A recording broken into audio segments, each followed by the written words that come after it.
Yeah, I'm on my way.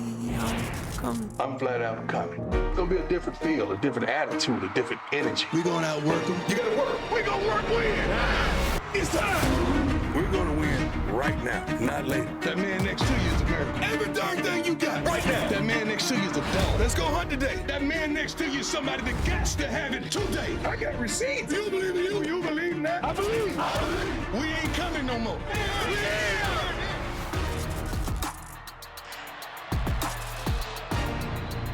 They sure are here.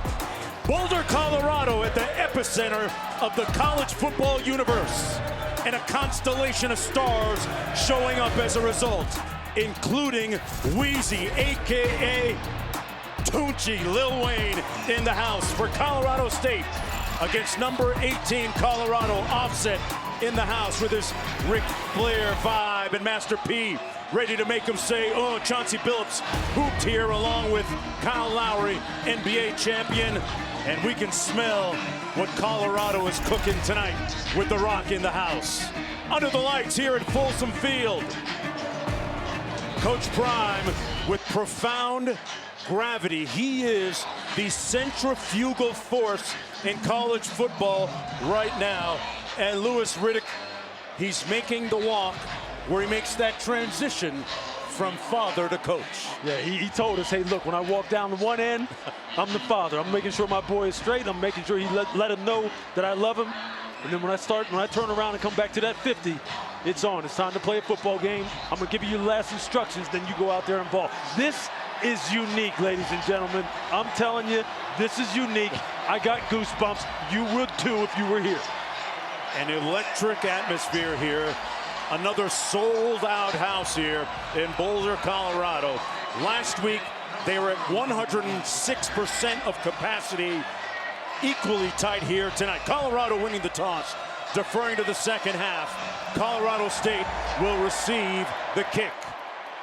And they'll start 1st and 10 from the 25-yard line. Let's go downstairs to Quint Kessner. 92nd meeting of this Rocky Mountain Showdown, and given a week that saw words exchanged on social media from program to program, it was absolutely no surprise at all that at 6:36 during the early warm-ups that we had a skirmish. Colorado accused of overstepping their bounds and warming up on the Rams side of the field. You had an assistant coach in Shedeur Sanders standing toe-to-toe. Travis Hunter got involved. It was a skirmish. No refs were on the field. Eventually, everyone walked back to their locker room. That's why they call it a rivalry game. This is Horton on the outside. He's going to pick up about 4 yards, but a quick flag on the field. So we're going to wait a little bit here and see if this stands or not. Torrey Horton, one of the dangerous receivers for the Rams. Holding, number 4 of the defense. 10-yard penalty, automatic first down. That's going to go against the Buffaloes.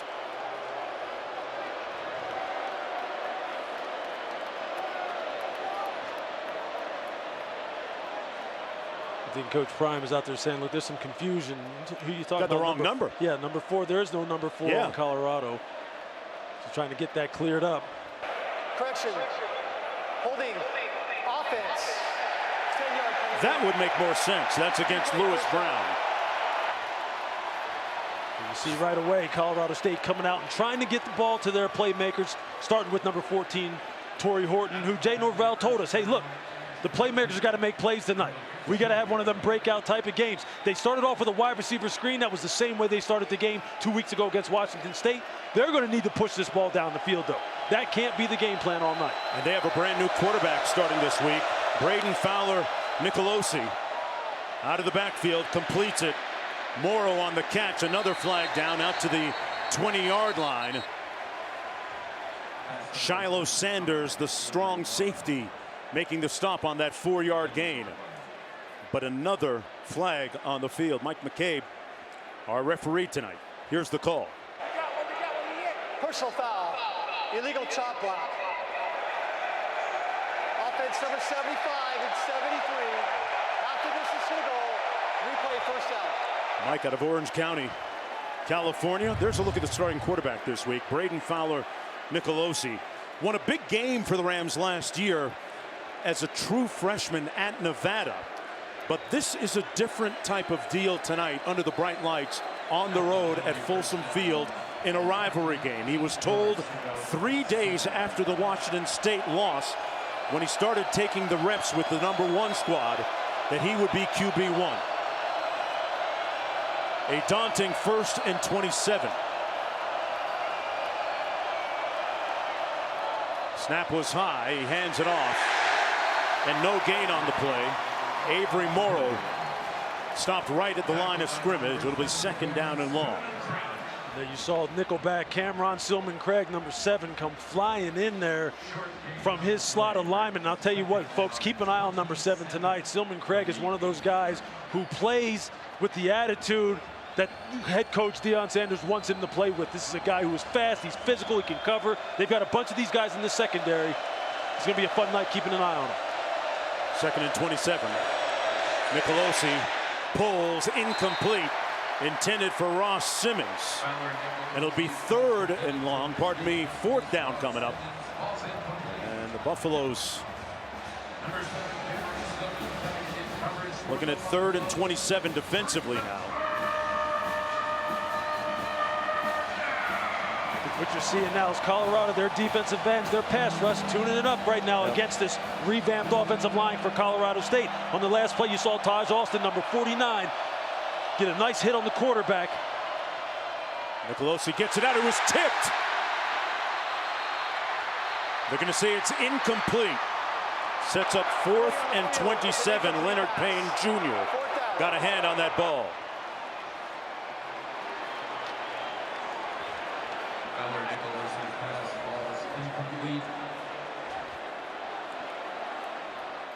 Welcome everyone to Folsom Field here in Boulder, Colorado, which right now is the epicenter of college football. The undefeated Buffaloes coming in 2-0 in this rivalry game against Colorado State, still looking for their first win of the season. The Rams punting after a 3-and-out here. That's Horn watching this punt roll all the way down to the 46-yard line, where it'll be 1st down and 10. And that's where we will begin the night. Getting situated here.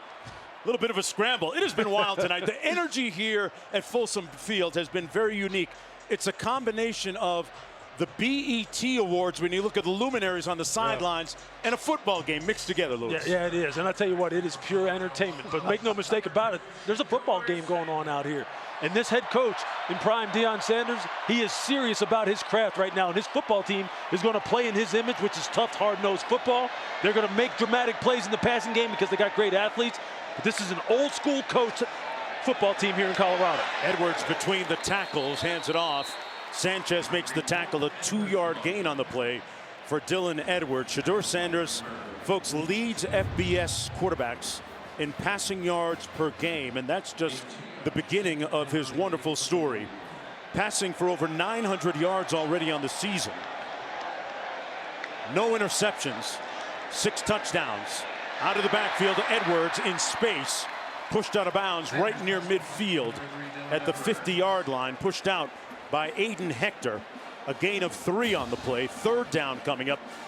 They got off to a slow start last week in their win against Nebraska, Lewis. How do they change it? Yeah, I think right now they're just going to try and get the ball to the playmakers. Shedeur just got to make good decisions, that you saw right there on the halfback wide pass to Dylan Edwards. Just be the point guard. Just be efficient. Don't shoot yourself in the foot. Here with self-inflicted penalties. This is the kind of thing that will drive Coach Prime crazy. Ball start.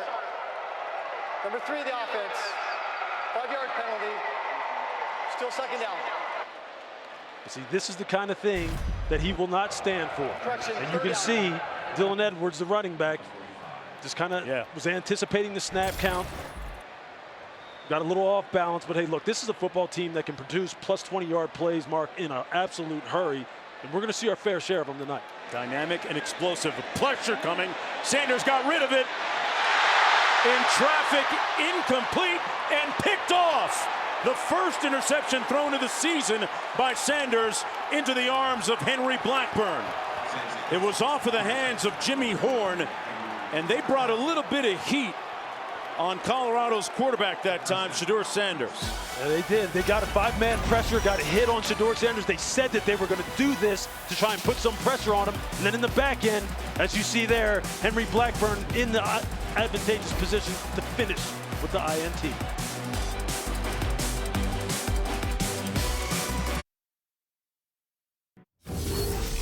You're watching the Dr. Pepper Championship Drive Game of the Week.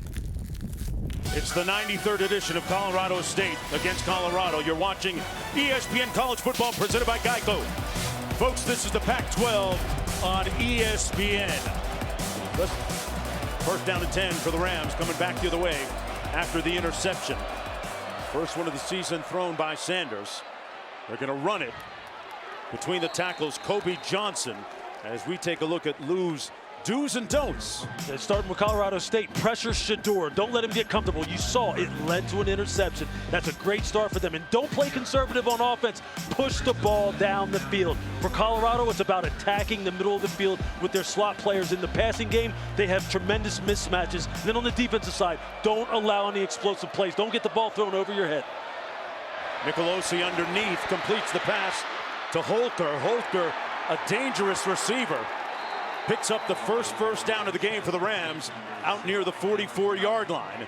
Holker had a touchdown a couple of weeks ago in their loss against Washington, amongst many others this week, which caught the attention of the Colorado Buffaloes coaching staff. Kobe Johnson on that last run.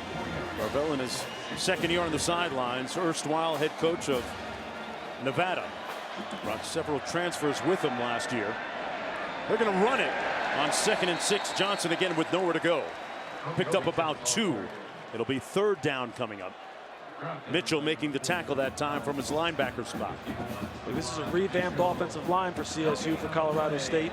They have new starting left tackle, new starting left guard. The center, Jacob Gardner, moves from tackle back to center, which Jay Norvell said was the best thing for this offensive line. They didn't play very well 2 weeks ago, but so far they are attempting to establish the line of scrimmage with the running game. You know they're going to have to go up over the top in the passing game on the outside because that's where their playmakers are. 3rd and 5. Horton matched up against Hunter at the top of your screen. Complete to Horton. Eludes one tackler, brought down, a flag down. Well diagnosed by that Buffalo defense, and that's going to be a hold against the Rams. Colorado State with a plethora of penalties already. Holding. Number 4 of the offense. That penalty declined. 4th down. That's got to be frustrating there for Jay Norvell.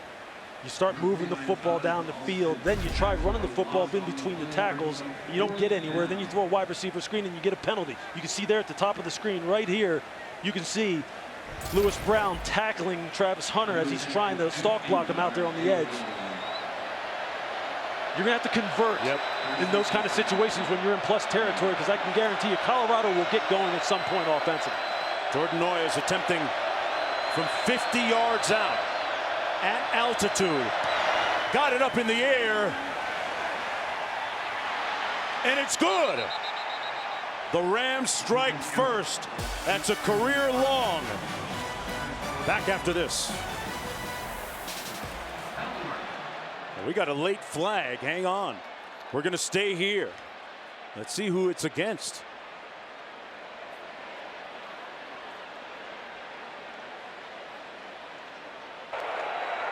Personal foul.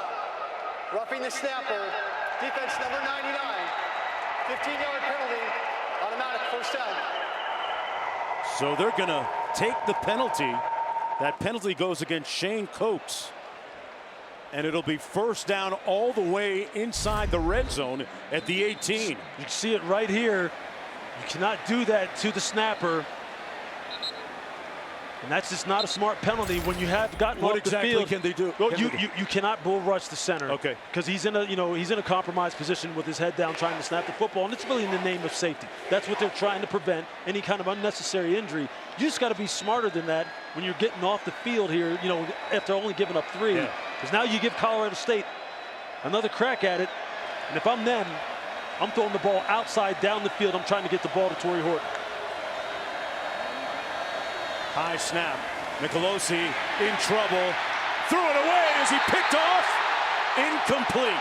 They're going to rule it incomplete. Shiloh Sanders was there. He's vehemently protesting. But good pressure by Marvin Ham in the face of Fowler Nicolosi. Let's take another look here. You see, this is just not a smart decision. You just got to protect the football and live to fight another day.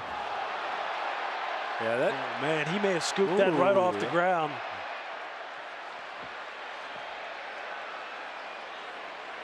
He was almost down. It looked like the ball hit the turf. 2nd and 10. And now they're going to take. Oh no, we got a timeout. Colorado.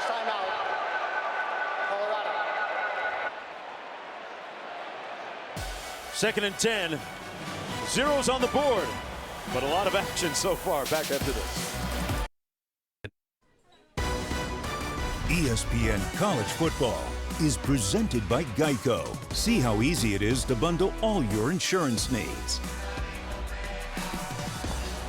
Nothing hotter than Colorado Buffalo's merch right now. It is flying off the shelves. Not just t-shirts and hoodies, but sunglasses as well. Everybody wants a little piece of Yes. the action of what's going on around here. But if you're Colorado State, you're saying, hey, look, I'm not having any of that. I don't care about any of that. Right. And see, here now that they're in the high red zone, basically just outside the red zone, what we would call fridge red zone at about the 22. This is where they got to take advantage of these opportunities. And look, Braden Fowler Nicolosi said, I can't have any drive killers. I can't be responsible for it. So he can't do what he just did. They just got away with one right there. He's got to make smart decisions. Just get the ball to your playmakers. They moved the ball back to the 22. They ruled it a sack. Picked off! Real estate ahead! Shiloh Sanders showing him his shoe bottoms! Stunting like his daddy! Touchdown!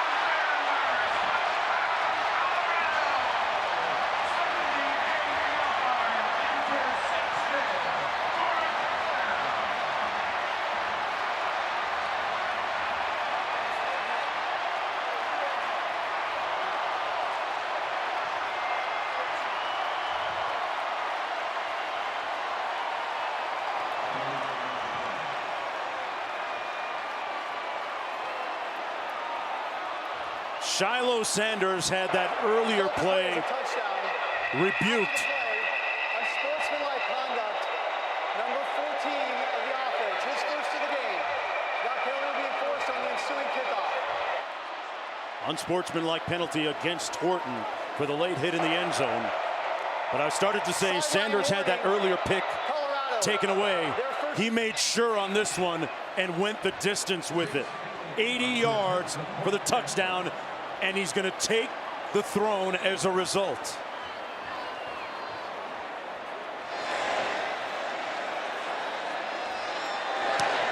The Buffaloes lead 7-0. What a turnaround of fortune. Their 4th pick of the season. We'll take a look at it with Lewis's breakdown on the other side of this.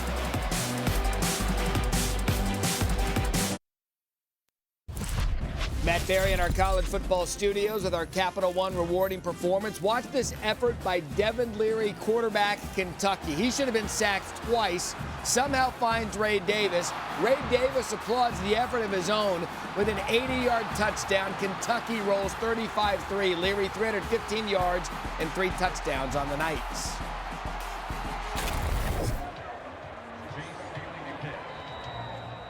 Welcome back, everyone, to suddenly very electric Boulder, Colorado. Not that it was ever in a lull, but we'll see how the Rams recover after that pick 6.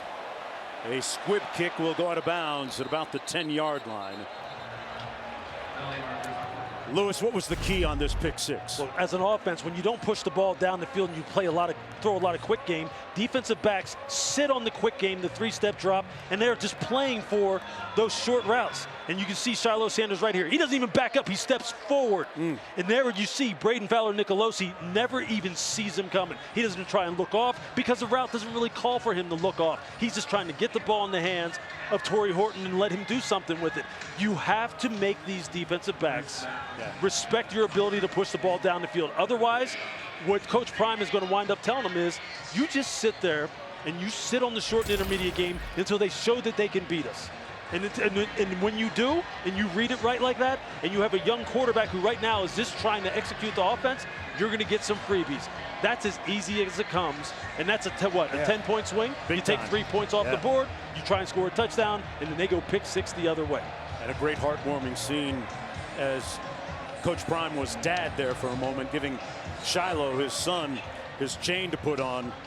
And I would bet that he whispered in his ear, 21, can you do something for me? Look, when your father is one of the great cover corners of all time, you think he doesn't give you tips? You think he's not watching the tape? You think right now he's saying, hey, what'd I tell you? Didn't I tell you to sit on that quick game? Didn't I tell you? I told you get one. I told you to go down to the end zone then, right? And you can celebrate with the fans. Look, that's the advantage. That's the advantage of having all the football knowledge that they have on that side of the stadium, on that side of this field. And for Jay Vornell, for Coach Norvell, you have to be real frustrated right now. Because you had a chance. You had points on the board. What a swing. And we're going to have, looks like a reversal of their options. They're going to kick it again.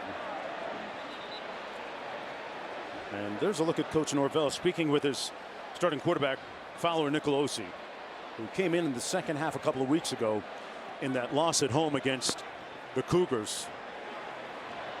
Against Washington State. I think one of the reasons one of the reasons why you would want to kick this again is because you want it in the hands of Kobe Johnson. This is a guy who took one to the house 2 weeks ago against Washington State, who's one of their best playmakers. Transfer from North Dakota State. Very esteemed program. And it's going to go out the back of the end zone. So let's do it again and go 1st and 10 from the 25. They chose to re-kick as we go downstairs. Q, we're talking shades versus blue collar in this game, right? We're talking that Colorado State, it's time to go to work. This is the shirt. This is the blue collar sleeves up shirt that head coach Jay Norvell and his staff wear around the facility. Got the logo, got the name tag on it. You punch in at 9, you check out at 5. And right now they got to lean on that work ethic during the bye week to get over the little hump that they've created in this game. Well, they're going to have to roll up the sleeves even a little more on those blue collar shirts. Down 7-0. Nowhere to go for Kobe Johnson. They were sitting on that. Mitchell again with another play. He's made several tackles tonight. Loss of 2. Coach Prime has called for a blackout for the fans to wear black tonight and to throw on a pair of those blenders, if you got them, those shades that have been so prominent here in the last 48 hours. Nicolosi on the move, throwing across his body downfield, caught by Lewis Brown, the 4th, in behind Silman Craig.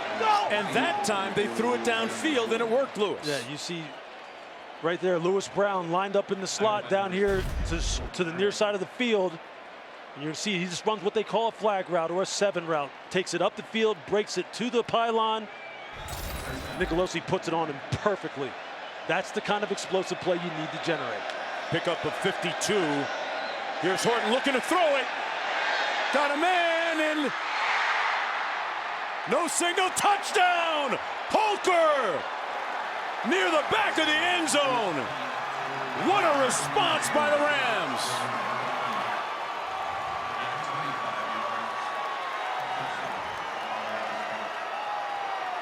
Horton threw that thing on a rope, Lewis Riddick, to Dallin Holker for the touchdown.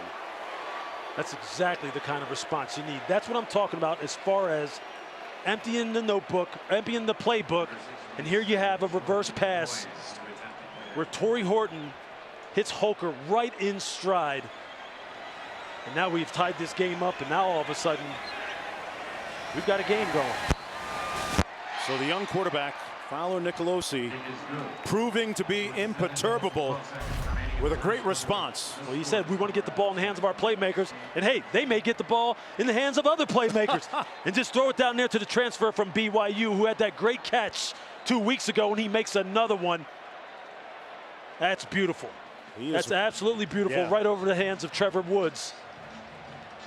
Hey, the young guy showing a lot of confidence as you look into his eyes. And we are knotted at 7 apiece. Again, if you're Jay Norvell, right, that's the kind of call you have to make.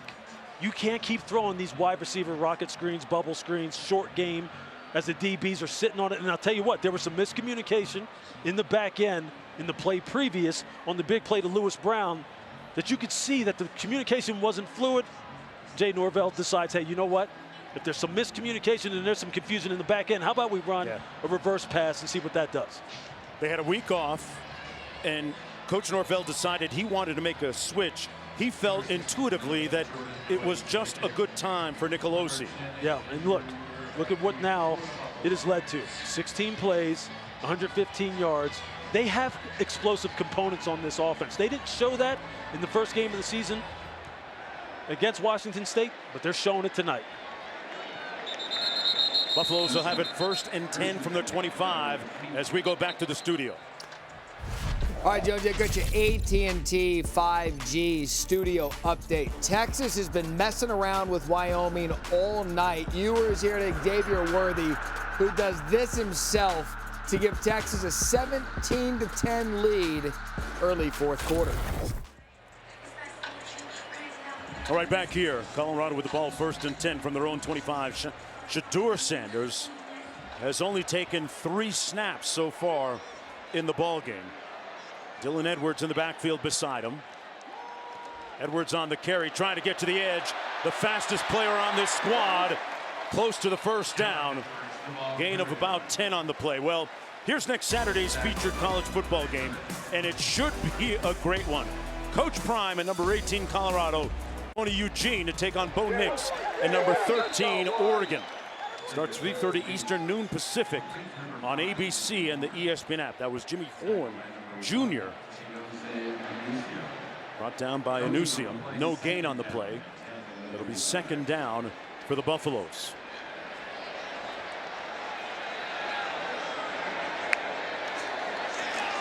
Sanders gets rid of it quickly. That's Hunter. Oh, man.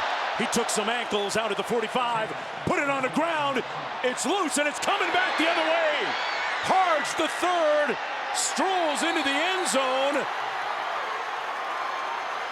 Touchdown.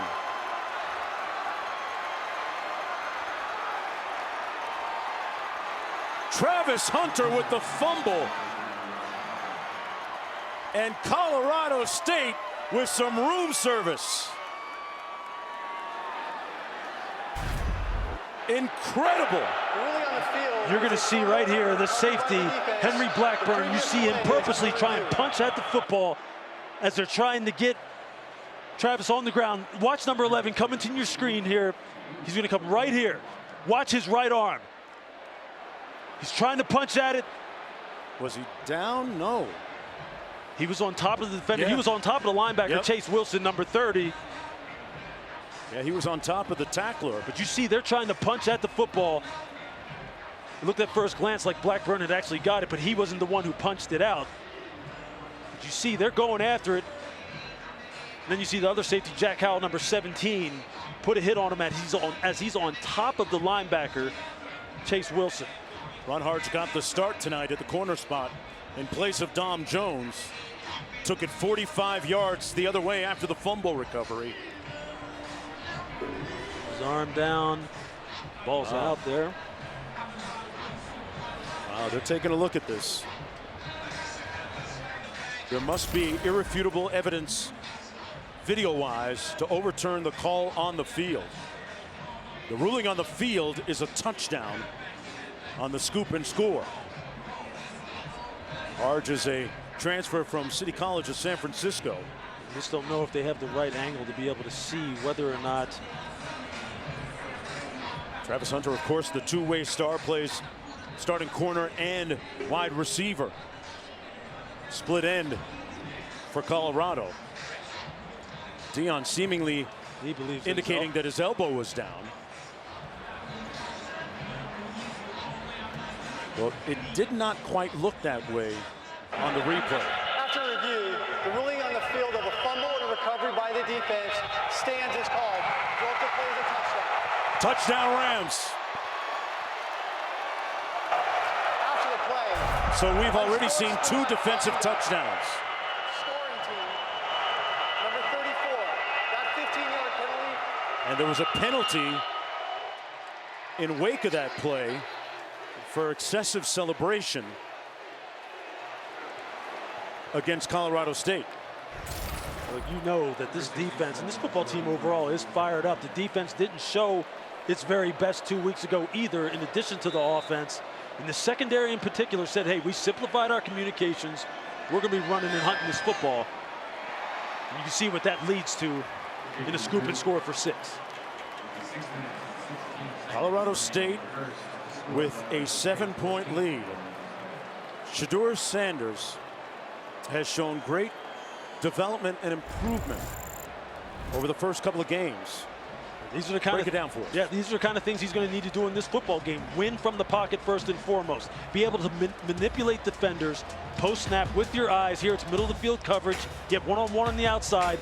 Throw the ball in rhythm and just drop it in there over the defender and just put it exactly where it needs to be put. As you saw, Colorado State has already got some pressure on him, especially off of his blind side.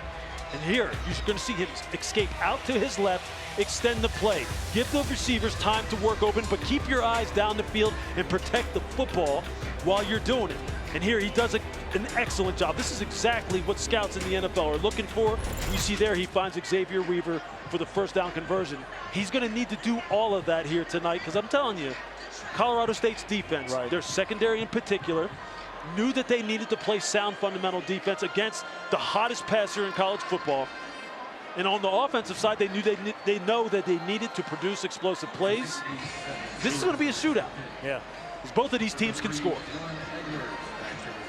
He has made a meteoric rise up a lot of the draft boards. Guy that has played a lot of football. Started every game in high school for 2 years at Jackson State. SWAC Player of the Year a couple of times. He'll get another opportunity after this Edwards return.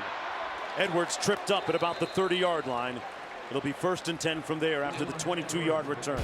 Well, tomorrow the WNBA playoffs continue with a pair of game 2s.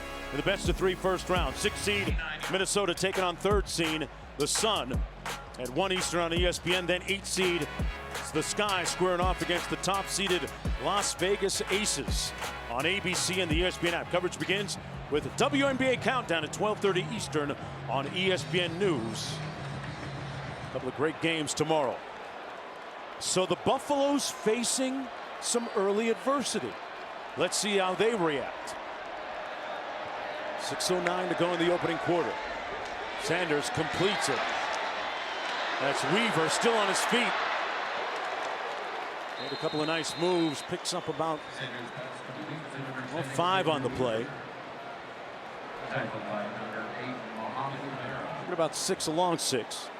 2nd down coming up. Weaver, the leading receiver, coming into the ball game. Up at the line of scrimmage quickly. Hankerson on the carry. And he's going to be stopped up for a gain of about 1. Sets up a 3rd down. Hunter lined up to the top of your screen. One of the things you're seeing out of Colorado State right now, getting a lot of defenders to the football. These guys are running and hitting. Here's Hunter on the receiver screen. Makes the catch. Tried to apply the straight arm, brought down, but he picked up the 1st down at the 44-yard line. A pickup of 11, thus atoning for that fumble a moment ago. Yeah, it's a good thing that Gatkuth was able to get Travis before he was able to break out into the open, because that might have been 6. And an incomplete pass dropped by Jimmy Horn. Was looking upfield a little bit. It'll be 2nd down and 10. You almost get the feeling right now that Colorado is feeling a little unsettled, Yes. right? They're Yes. feeling like they're trying so hard. There was so much excitement, so much hype coming into this football game that they right now seem like they're pressing a little bit, almost like they need to calm down, make sure they're securing the football, catching the football, and just executing sound fundamentals.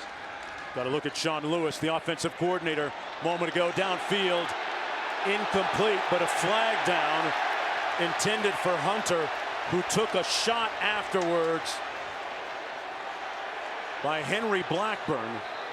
And now some words, Shedeur Sanders coming to the aid of his #1 target there. Yeah, look, I'll tell you, as a former safety, that's a very dumb play on the part of Henry Blackburn. I understand you may be trying to send a message, but that right there, the ball had already hit the ground. You see number 11, you see he's not even close to catching the football. I mean, he's already like gearing down, and the play's basically over. That's a blatant penalty. Yeah, that just makes no sense. Yeah. That's dumb football. I understand this is a rivalry and you're hyped up, but you're up. You're up by a touchdown. You guys are playing good football. There are 2 fouls on the play by the defense. Both fouls will be enforced. Pass interference, defense number 11. After the play, personal foul, unnecessary roughness, number 15 of the defense. 15-yard penalty, automatic first down. Let's take another look at both those penalties. The pass interference first there, and then the late hit by Henry Blackburn. And Hunter, who plays on both sides of the football, and yeah, Shedeur is letting Blackburn know about it. Yeah, look, got a little smoke for him after the play. You can understand that. Look, if you're Colorado State, you just need to stay composed and play football. And if you're Colorado now, you've gotten some life now. You got the ball here inside the 30-yard line, execute. And a little more incentive, too. This is Anthony Hankerson, the guy that brings a little bit more punch at tailback, picks up about 4. Yeah, Howell making the stop. Hankerson goes at just under 200 pounds, and you're right, he does bring more punch. A little bit better in pass protection than Dylan Edwards, a little bit more solid, a nice change of pace. And he's a guy who will slam it up in there. But I can tell you what, you can see Colorado State's secondary has come to play. They are trying to deliver big hits and have an intimidation factor about them. Sanders with a clean pocket, gets rid of it. Pass complete once again to Hankerson. Brought down right near the line of scrimmage by Justin Sanchez.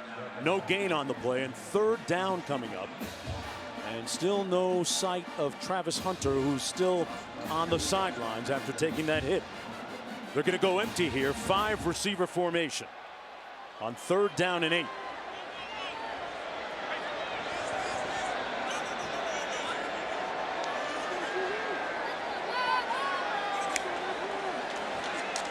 Sanders got a man. Touchdown! Clean! Weaver, the receiver.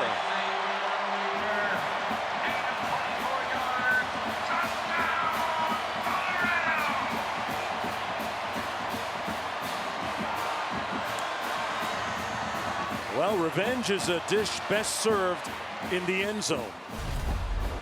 This is just a coverage bust to the right side of your screen. You're going to see the flat defender does not carry that vertical and allow the corner time to overlap it in a 3-deep type of scheme. They made it look like they were coming with pressure. They dropped out, rushed with 4, covered with 7 in the back end, or covered with 6 in the back end, and then they just weren't in unison in the back end and didn't play good team defense. When you have holes like that in the back end against a team that is this fast on the perimeter, that's what happens. You give up 6 in a hurry.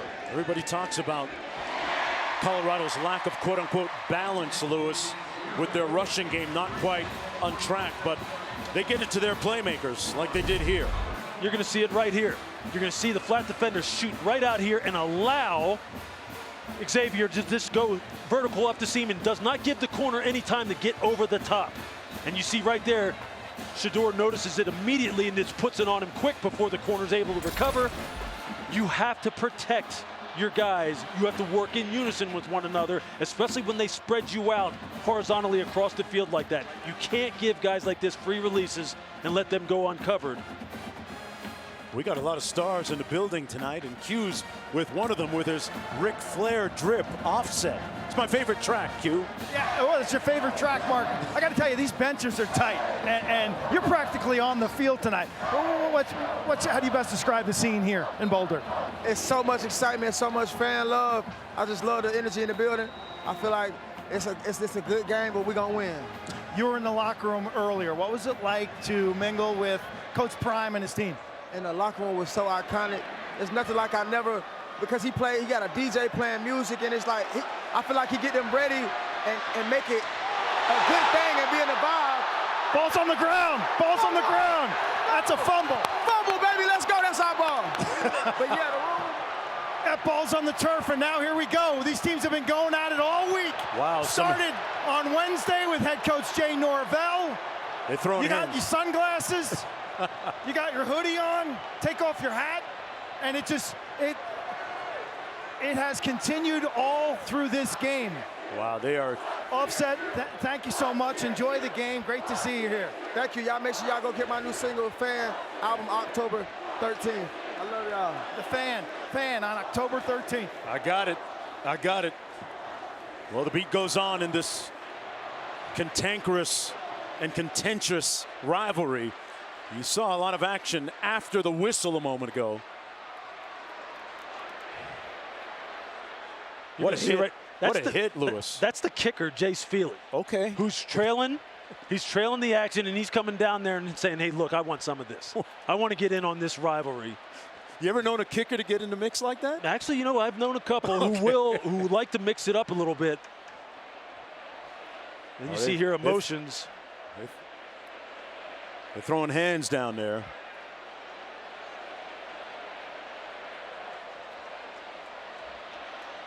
Result of the play is a fumble and recovery by the receiving team. After the play, unsportsmanlike conduct. Number 13 of the receiving team. And number 11 of the kicking team. These penalties were offset. First out. They literally offset, just like the guy that Q just interviewed. My man in the house, boy, you talk about a constellation of stars on the sidelines here. We saw The Rock, we saw Wheezy, Tunch, we saw Key Glock was down there. We saw The Rock. There is a. Who am I missing, Lewis? Hey, there's a lot of star power, and there's a lot of action on the field. These young men are pumped up. There's some big hits, turnovers, pick sixes. We've got it all. Blitz coming off the edge. They picked it up, and Horton underneath with the catch. And he's going to tiptoe out of bounds at about the 43-yard line. Not to mention a couple of NBA champions in the building as well. Chauncey Billups, who played basketball here at Colorado, and Kyle Lowry of the Miami Heat in attendance. 12-yard gain, 1st and 10. We got a timeout called by the Buffaloes. A couple of champions in the building. Chauncey had a very prolific career here at Colorado, now the head coach of the Portland Trail Blazers. Everybody's interested. It's different. The flavor is different here in Colorado from a program that went 1-11 a season ago. Coach Prime has alchemized a moribund program and football consciousness and made it special here. Yeah, look, and he has captured the attention of a lot of people who are curious about how he is going about building this program, and they do believe that this has staying power, and it does. When you talk to Coach Prime about what his plans are, let me emphasize again, he has a great staff that he has put together. He knows exactly what his football team has and what it doesn't have, and he's not delusional about the fact that they're not there yet, right, where he needs them. He said, look, I need about 6 or 7 more dogs, and then I'll be ready to roll. But this is a team that is coached well, they play hard, and this is just the beginning. Wow, and another flag. Savion Henderson, the left tackle, moved prematurely there. False start. Number 75, offense. 5-yard penalty. Remains first down. 7th penalty, Lewis. Yeah, it is. That is a lot of penalties. That's something that's not going to sit well with Coach Prime. But just look at the star power on this staff here. When you're talking about Sean Lewis, the offensive coordinator, Charles Kelly comes over from Alabama, very highly respected. You have guys like Sal Sinceri down there at the bottom of the screen who also coached at Alabama, the defensive tackles. Kevin Mathis, a former player at corner in the league, in the NFL. A lot of football intellect on this roster. Tons. Horton out to the 42-yard line, picked up 4 on the play. Q? You're looking at disruptive innovation. It's a business term, and Coach Prime is doing that. And one thing that stood out being here for the spring game, Lewis mentioned this organization that he's put together, okay? Quality people. People see the bling, they see the hype. Behind the scenes, nobody's working as hard as this team and this staff. Tremendous alignment amongst the staff. Vertical and horizontal. Nowhere to go that time for Avery Morrow. Picked up a yard on the play. Silman Craig making the tackle. Silman Craig, of course, had a pick last week against Nebraska. Looking at 3rd down and long coming up. They've got to get to the 47 of the Buffaloes. See, Jay Norvell has kind of found a nice little rhythm as far as his play calling. Trying to emphasize the run, short passing game, taking the shots over the top, pulling out some trick plays. And another penalty. Ball start. Number 68 offense. 5-yard penalty. Remains 3rd down. And you can see Coach Norvell saying, pump the brakes, calm down a little bit, but can't keep it up at this pace. You're moving the wrong way. Yeah, for as many big plays as we've had, as much excitement as this game has already produced, there have been some lapses in terms of communication and focus. It's made this game feel a little uneven at this point. Big plays with some sloppy football. Once they settle in, we're going to have a good football game here. Lewis, Travis Hunter's back in the ball game. Covering at the top of your screen against Horton. Nicolosi looking the other way, under duress, and runs out of bounds at about the 35. Dogged pursuit that time, defensively, by that Colorado front. And it's going to set up a 4th down, so the Buffaloes defense able to get off the field. And as we look at Coach Jay Norvell, interesting comments in our meeting with him earlier this week. He let his kids know the importance of this rivalry. He has some 20-odd players from the state on his team, but what was really important for him, he said he was proud to be part of the first time ever in this rivalry where they had 2 black head coaches. I mean, look, that is historic. That is something that makes people stand up and take notice, which made his comments concerning Deion wearing a hat and wearing sunglasses all the more puzzling and all the more troubling for people, because he did express that to us about the importance of that and how proud he was of the fact that 2 black head coaches were playing in this rivalry. And then when you said that and you make that comment, you open yourself up to all kinds of speculation, criticism, and it really just motivated Coach Prime to the degree where you could tell it bothered him, but now it's about playing the game, and both of these teams have come out to play. Q? Well, I think there was confusion this week when Coach Norvell's comments, they were directed at his team, and he was just trying to teach them how they handle their business. I don't think it was a swipe at Coach Prime. He's got a lot of respect for Coach Prime. He said immediately, Coach Prime's got a lot of critics. I'm not one of them. Busting through the hole, Dylan Edwards lacerating that defensive front for a gain of 10. Under a minute to go here in the opening quarter. 28 points on the board already. Sanders gets it out quick. Edwards brought down at the 30. Anaseum making the tackle on the play, no gain. Clock running with 35 seconds to go. Lewis, you intimated when we were down the field, it was going to be a shootout. We got 28 points. No doubt about it. Look, one of the things you're seeing, though, is on the part of Colorado State, they are making tackles in the open field. Not a whole lot of yardage after the catch. They're getting a lot of hats to the ball. Right. And trying to limit some of these run after the catch type of scenarios, which was very important considering how poor they were week 1. Jimmy Horn on that catch. Season. 14 seconds to go. Ball at the 36. 6-yard gain on previous play. 3rd and 4 for Shedeur. Down the middle. almost intercepted at midfield by the Rams defensively. And that's going to do it for the end of the first quarter, but good pressure by Kamara. It's a rivalry, so you would expect there would be a little bit of enmity, animosity, and hostility. It's just the beginning. We got 45 minutes of this to go, folks. Back after this.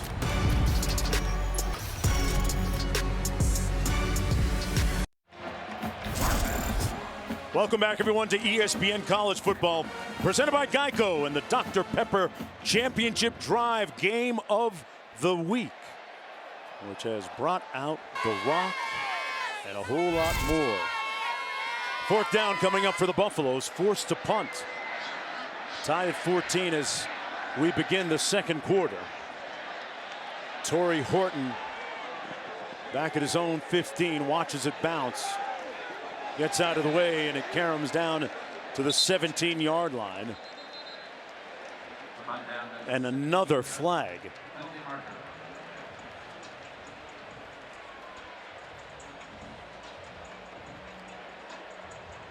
"47-yard punt." See what the flag's about here. Illegal formation, kicking team. 5-yard penalty, replay fourth down. So we're going to punt it again. I guess if you're talking about, these two teams, it's still early.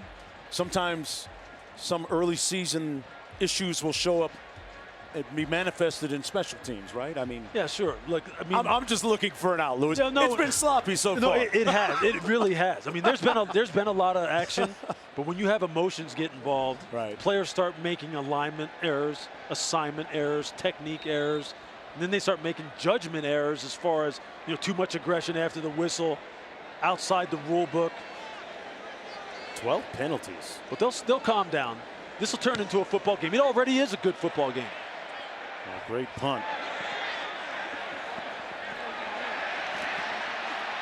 Horton back at the 14, still on his feet. And a moment ago, Quint caught up with Coach Jay Norvell. Coach, what's got your undivided attention right now? We just keep our poise. It's a rivalry. It's a real passionate game. Kids are playing hard. I mean, we got to overcome these penalties. I mean, I've never seen so many penalties called on one team in my life. It's gone beyond hard. I mean, it's kind of chippy. How do you describe it? No, it's a rivalry game. It's supposed to be that way. But we have to play with poise. We talked about playing with poise, one play at a time, and being persistent. And that's what we got to do. Thank you. Thank you. Lewis, in your do's and don'ts, you said that this offense for the Rams could not be conservative. They have not been so far, They right? sure haven't. Look, they have started to threaten all three levels of the defense. Short, intermediate, and long. First charge timeout, Colorado State. They are. Wow. So we get a timeout called. This game has been arrhythmic, to say the least, so far. Back after this. Welcome back, everyone, to Boulder, Colorado, tied at 14. One play into the second quarter. Mark Jones chopping it up with Louis Riddick. Quint Kesnick down in the field. The Rams have withstood that early kind of surge by the Buffaloes, and despite the fact they're prohibitive underdogs, doing well so far. Yeah, they sure are. Look, they are producing explosive plays. The penalties notwithstanding, they are kind of playing the game that they wanted to play, in particular on defense, where they are making Shedeur Sanders uncomfortable. They've gotten after him in the pass game, and here, now that they got the ball back on offense, continue to make sure that Colorado has to defend every blade of grass. Kobe Johnson on the carry for the Rams, picked up 3 on the play. Johnson had a career-high 206 a couple of years ago while playing at North Dakota State, native of Lawrenceville, Georgia. Second down and 7 coming up. Travis Hunter matched up, Lewis, against Horton at the bottom of the screen as we go wide here. One of the great matchups of the night. It sure is. Two of the best athletes on the field, and you can see Colorado State has moved Torrey Horton all over the place. Moved him in the slot, outside at the X, at the Z. He's thrown a touchdown already in this game. Nicolosi over the middle, caught, and great open field tackling that time by Mitchell again, who has been ubiquitous. He has been all over the field for the Buffaloes defensively. Good hit on Ross Simmons. Yeah, that's just great vision in zone coverage. You see him just drop to the middle of the field. They're playing this kind of a 3D type of coverage, and he just drives downhill and makes a short tackle there in the open field against a wide receiver, which is not easy to do. But Juwan Mitchell is someone who they have said has raised the level of their linebacker play here early in this season. On 3rd and 7, Nicolosi gets it out, but it's incomplete. Tried to go and work on Hunter. Holker, the intended receiver, and it's 4th down. And the Rams will have to punt. It's a nice job by Colorado of just playing a cover 2 scheme. Just got to it a little bit differently, dropped an end out of there to kind of give Nicolosi a little bit of a different look, and you can just see they're talking to him there down there on the sideline. Hey, look, just throw the ball out of bounds. Let's make sure that we don't have any turnovers. We'll punt the ball away. Matt Mumme, the quarterback's coach. Fair catch called at the 38-yard line.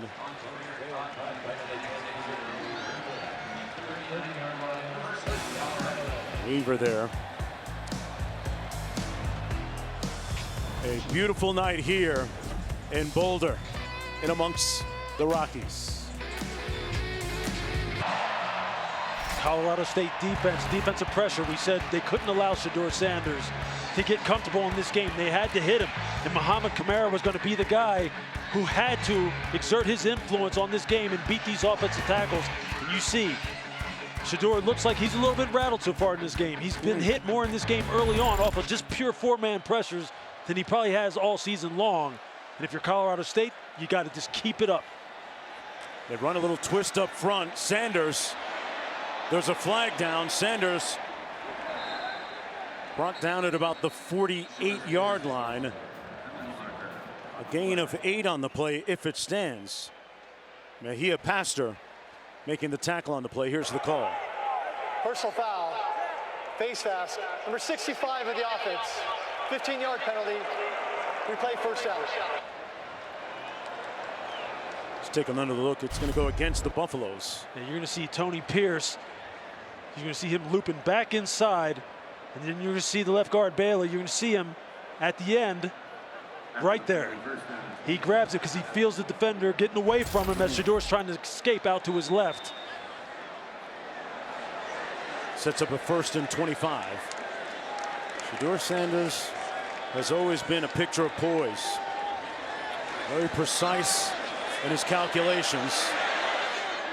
Underneath to Edwards. And that's going to be a loss of about a yard. Q has more. Yes, Shedeur has uncommon poise and maturity. In fact, he's nicknamed Grown by his dad, Coach Prime, when he was a kid, just because he was like a grown-up at an early age. When I see Shedeur play now after transferring from Jackson State, I see improvement. He's got a lot of reps in high school, a lot of reps in college, and you think about that 10,000 hours, that's kind of kicking in right now. And certainly this young man, nicknamed Grown, doesn't shrink from the big stage. He completes the pass, Q to Edwards on the edge, out of bounds at about the 30. You know, Coach Prime was telling us he actually has Grown written in not just one phone, but 3 different phones that he has. Yeah, what's interesting about the man that they call Grown is that he's been doing this, though, his entire career in college. It started at Jackson State. It's just a bigger stage now. This is a guy who was uniquely qualified and skilled at the quarterback position, and he'll show that here tonight. Using his legs here, escapes, lunging forward to about the 43-yard line, and there's an injured player. It's Kamara. Their most dynamic pass rusher so far tonight. And he's favoring that right leg. Boy, you hate to see that. As much of a disruptor as he has been tonight for Colorado State. Some stellar numbers throughout his career. Back after this.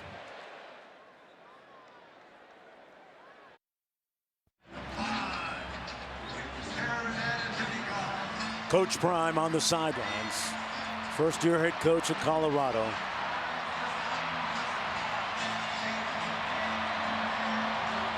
Fourth down coming up. And the Buffaloes ready to punt. Kamara, meanwhile, able to walk off the field under his own power during the commercial break.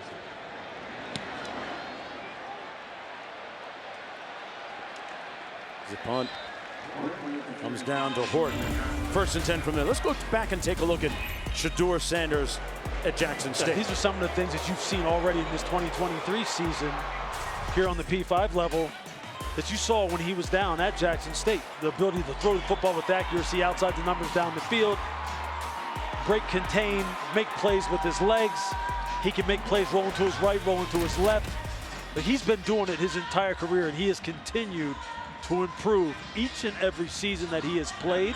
And he has played a lot of football, as we've already alluded to. It's just on a bigger stage now. It's just on a bigger stage. Dion says that of his 3 children, Shedeur has spent the most time with him. Sensed his maturity at an early age. Cut north-south by Avery Morrow. And Morrow picked up about 6 on 1st down. Lewis, talk to me about this Colorado defense. So much focus on their offense. How does their defense be impactful here today? I think what they need to do for sure is just make sure that as Colorado State continues to try and push the ball down the field, that they limit those explosives. That's what defensive coordinator Charles Kelly said was paramount. Couldn't stop that pass. Boy, good throw by Nicolosi into Lewis Brown, the 4th, who had 4 catches for 35 yards on the season. Picked up 12. You're going to see Lewis Brown come across your screen here, and this is great location by Braden Fowler Nicolosi to kind of get his shoulders turned, throw it back across his body with accuracy. These crossing routes he's been accurate on so far in this game. Keeps it this time on the RPO and slides at about the 33. They're staring down Amarian Cooper. Great discernment that time by the quarterback. He wants to last. I was going to say, he knows what he's here for. He knows they're not going to win the game doing this. Hey. He just needs to make good decisions. Again, be the point guard. No more turnovers. Be efficient. Move the chains. Norvell says, I need a quarterback who can compete and lead. This time, he hands it off to Morrow. Stopped up near the line of scrimmage by McNeil. Now we're looking at 3rd down coming up from the 33 for the Rams. These are those crucial situations that you need to get off the field if you're Colorado, give good field position to your offense that has had kind of a choppy game so far. And you can best believe Coach Prime, as someone who flipped the field on his own many times during his NFL career, has made this a point of emphasis. Hunter matched up against Horton at the bottom of your screen. Nicolosi with time, throws a dart complete to Brown, who picks up the 1st down. The Rams move the chains down to the 44-yard line of the Buffaloes. A pickup of 23, and what a laser thrown by Nicolosi. Really what this was just a simulated pressure. They're playing a cover 2 still in the back end, but you see Nicolosi just find the zone holes, find the zone voids. Lewis Brown continues to make catch after catch. 1st and 10. Nicolosi stepped out of bounds at about the 46-yard line. Nicolosi played a lot as a true freshman a season ago for Colorado State. Won a big game for them on the road at Nevada.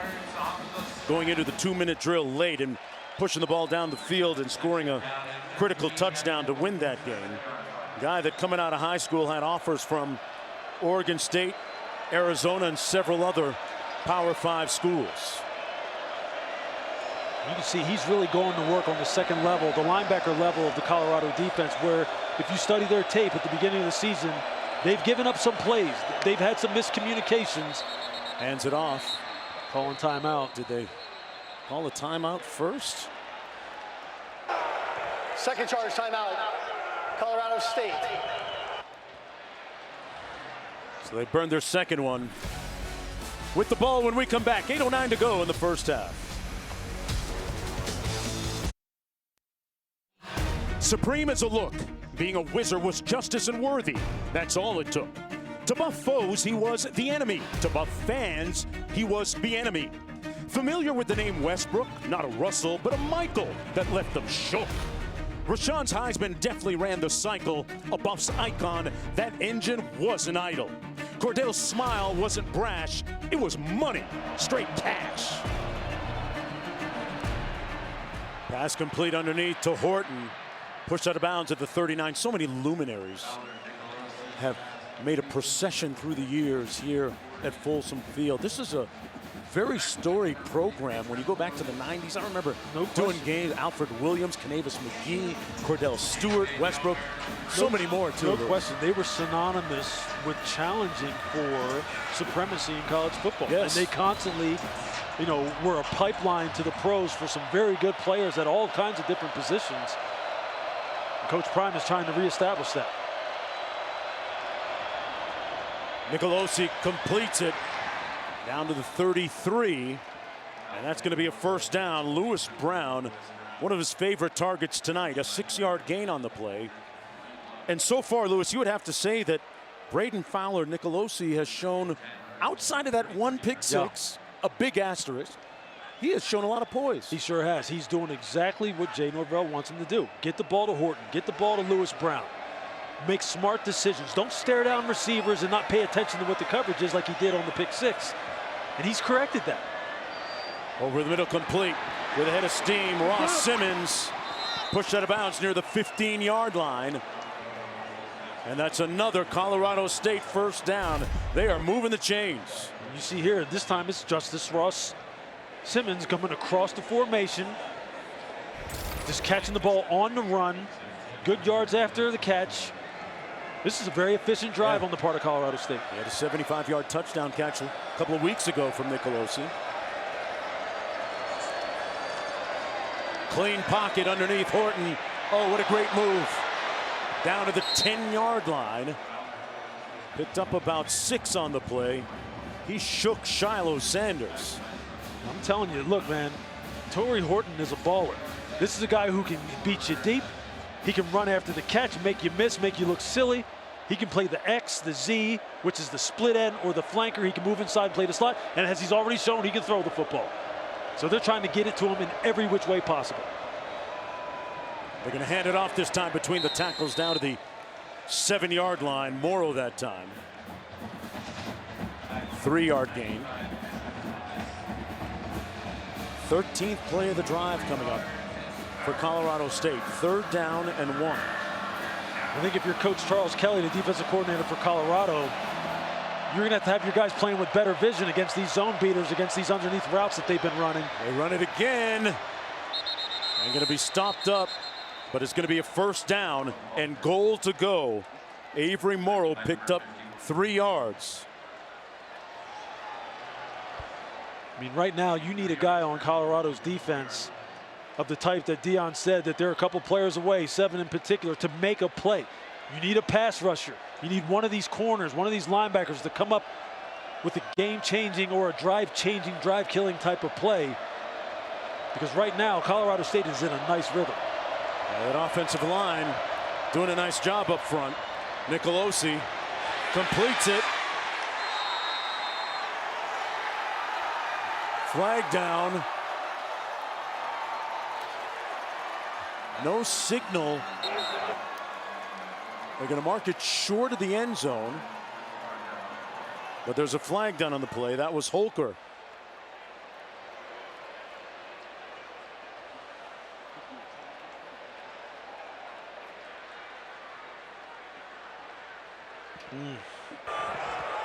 Personal foul. Illegal block below the waist. Number 68 offense. 15-yard penalty. Replay, first down. They're going to move it back all the way near the 20. Drew Moss, number 68. You know, speaking of that offensive line, which has done well on this drive, 12 new offensive linemen into the program this year.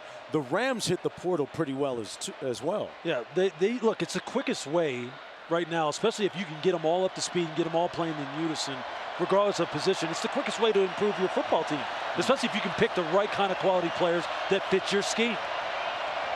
and it's something more and more coaches are going to have to embrace. First and goal from the 19. Holker in motion. Nicolosi under duress, got it off to Horton. Put his foot in the ground and lunges forward to the 15-yard line. Picked up 4. It'll be second and goal from there.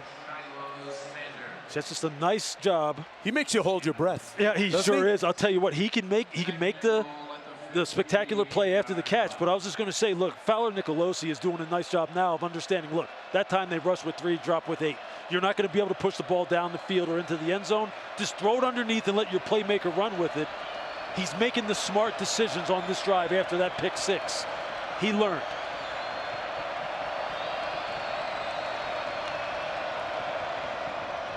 Nicolosi on the slant. Complete touchdown. Brown. And it looked like he was hitting the Dion and looked at his wrist and said, I got some time today.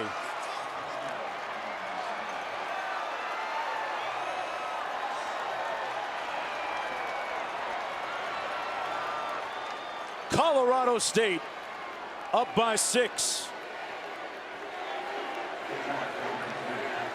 Behind the unshakable arm and poise of Braden Fowler Nicolosi.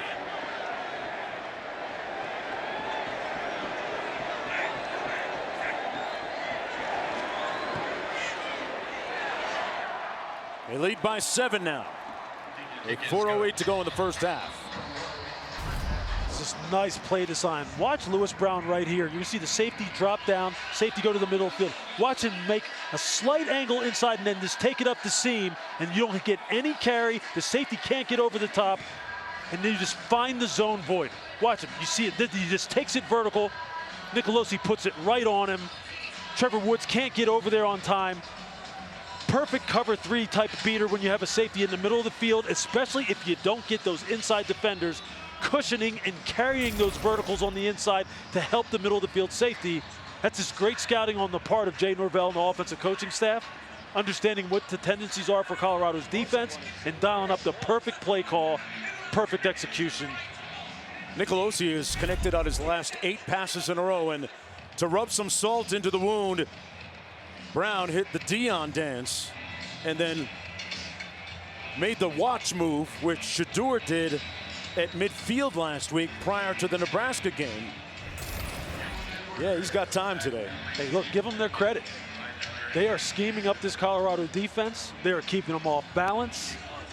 We know that Colorado still needs reinforcements on that side of the football. And on the defensive side, Colorado State has played pretty well, and Shedeur Sanders is now going to have to really respond. Let's go back to the studio. Hey, coming up on the Dish Halftime Report, Sam Acho is going to join me. We'll get his thoughts on what's been a wild first half, plus a wild day in the SEC, including a stunner in the Swamp and major quarterback questions at Alabama. Plus, Acho Mind, the plays that made Sam nearly lose his, coming up when you join us for the Dish Halftime Report. All right, back here, 1st and 10 from the 25. Shedeur Sanders has connected on 6 of his last 7 passes. See what they get done on this drive. Little receiver screen complete to Weaver into the boundary and stopped up for a short gain. Not even a yard on the play. It'll be 2nd down.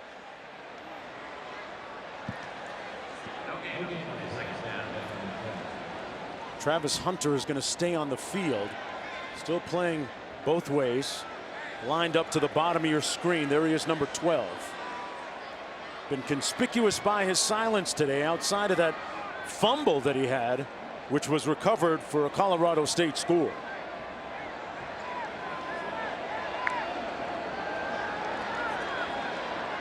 Sanders, Kamara, got him by the ankle and took him down at the 14. Mohamed Kamara, who was shaken up a moment ago, makes it 3rd down and long. I mean, just watch Mohamed Kamara right here. Really just go speed to power. You see there, he's going with speed. He's trying to work the high side, and then he just decides, hey, you know what? I'm going to get too deep on my rush. I'm just going to convert this to a power rush. I'm going to run the tackle over and get the sack. That guy will be playing on Sundays, folks. Remember the name, Mohamed Kamara. Right now, a game wrecker. Sanders gets it out quickly. They set up the screen, and nowhere to go for Jimmy Horn. The Rams defense intransigent. 3 and out. And it's punting time again. They're gaining confidence, Mark. They're gaining confidence with every single snap. And you're going to have, in order to break their confidence, you need to get over the top on this team. You need to produce a big play, because this dinking and dunking right now, although it may be out of necessity, I'm telling you, Colorado State's defense is starting to feel like, hey, they can't move the ball on us. We got it. Almost blocked. They came after it. Bassett got it off.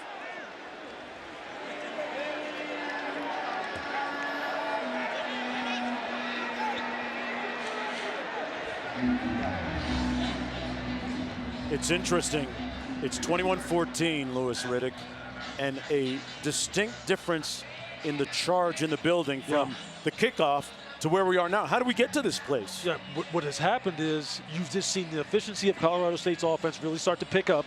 On the defensive side, despite the fact that they gave up one explosive for a touchdown early, they have really settled down, and they have gotten a beat on what Colorado is trying to do to them as far as their perimeter screen game, the short passing game.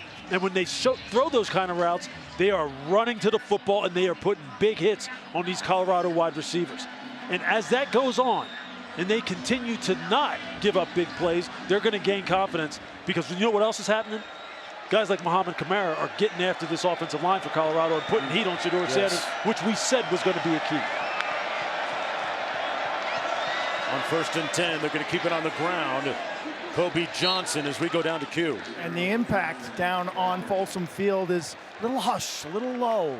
A lot of people came here to celebrate, to see this Buffs team perform. You got all the celebs, and suddenly there's no rhythm, there's no flow. This place is quiet. This place is a little shocked right now. And here's one of the reasons, Quint. Horton and Nicolosi, that dynamic, imperious combination, teaming up for 6 yards. Look, Jay Norvell continues to be satisfied with taking the underneath routes and letting his receivers catch and run, especially if Colorado is going to play this too high shell, keep everything in front, don't give up the explosives. It's going to be like death by 1,000 cuts. Nicolosi underneath. Holker, the transfer from BYU, picks up a first down at the 46 on an 8-yard gain. This is uncharted territory. We talked about the mood in the fans. A student we spoke with said, we don't know how to act. This is all new to us. Even Coach Prime himself says, a lot of this is new to me. You have to understand. And when they asked him about the rivalry, he openly admitted that he's still catching up on some of the historical finer points of this. But he's staying in the moment. No question. And you can tell by his body language over there right now, oh, he's in the moment, all right. Yeah. And he's going to have some words, especially for his back end, for the back seven, as far as challenging these wide receivers and not letting them just catch the ball in open space and catch and run. I promise you he's going to want them to challenge these receivers more, because right now they can't get off the field.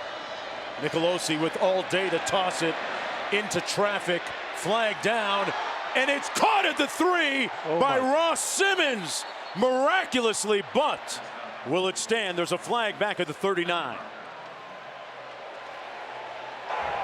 Holding, number 75, offense. 10-yard penalty, replay, first down. That one stings if you're Colorado State. Yeah, you can see the center, Jacob Gardner, right here. He just starts to lose control of the rush, and you're going to see he just yanks him down to the ground. He feels himself getting bulled, and one of the quickest ways sometimes offensive linemen try to stop that is, I'll just snatch you and pull you down to the ground. He got caught. That's how you fix it, huh? Yeah. 50 seconds to go. Nicolosi completing 15 of his last 17.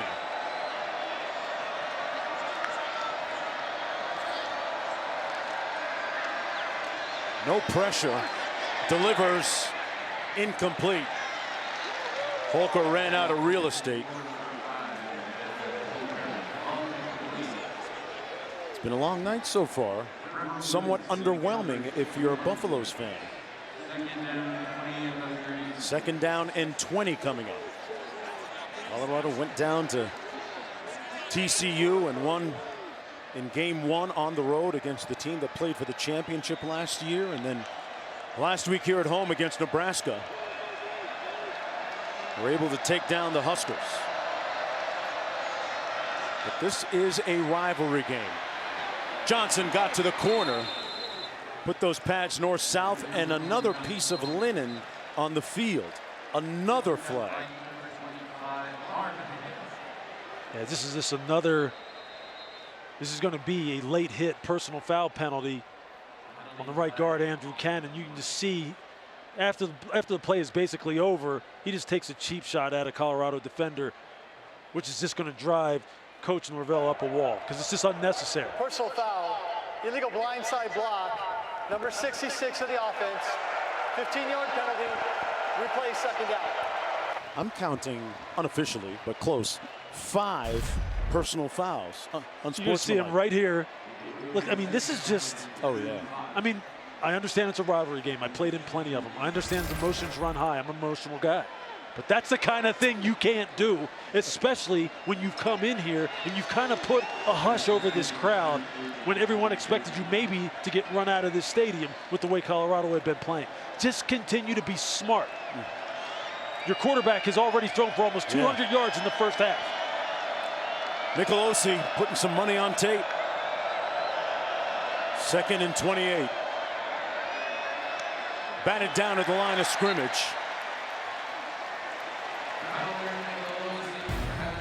Well, kick off your Week 2 NFL Sunday at 10 a.m. Eastern, 7 a.m. Pacific with Countdown Crew, ESPN and the app. They'll look at what life after Aaron Rodgers means for the Jets as they prepare to take on Dallas, plus interviews with Dak Prescott, Jared Goff, as well as inside story of the comeback that unfolded in the Packers bar last week. Those stories, a lot more. It was Bishop Thomas that got his hand on that last pass attempt. That might be the most conservative play we've seen of the night, right, Lewis? Kobe Johnson on 3rd and 28. Yeah, I think if you're Jay Norvell, you're just like, let me just punt this ball before we do something that's really going to put us in a bind.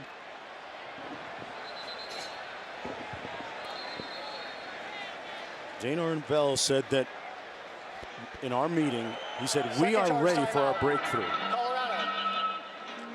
They had a bye week. They switched up their program. They moved their practices from daytime to the evening and then got back on schedule game week. And he was able to make the requisite tweaks offensively and defensively. And so far, you'd have to say that it's all paid off. He said, we're going to have to score 34 points to win this game. I found that really interesting. And Lewis, right now, they've passed that pace. Yeah, they sure have. Please restore the game clock to 24 seconds. I mean, considering the fact that the Colorado State offense never hit 20 points at all last year, that's amazing considering what his aspirations were as far as trying to score in this football game. But he said, look, we coached them hard during the bye week. We repeated every play that wasn't done exactly perfect.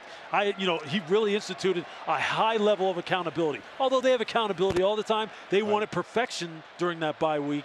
And so far, it's paying off as far as the practice plan. Here's the punt, end over end. Weaver back to try and field it. It dribbles out of bounds. Let's see where they spot it at about the 34. 1st down and 10. Colorado down by 7.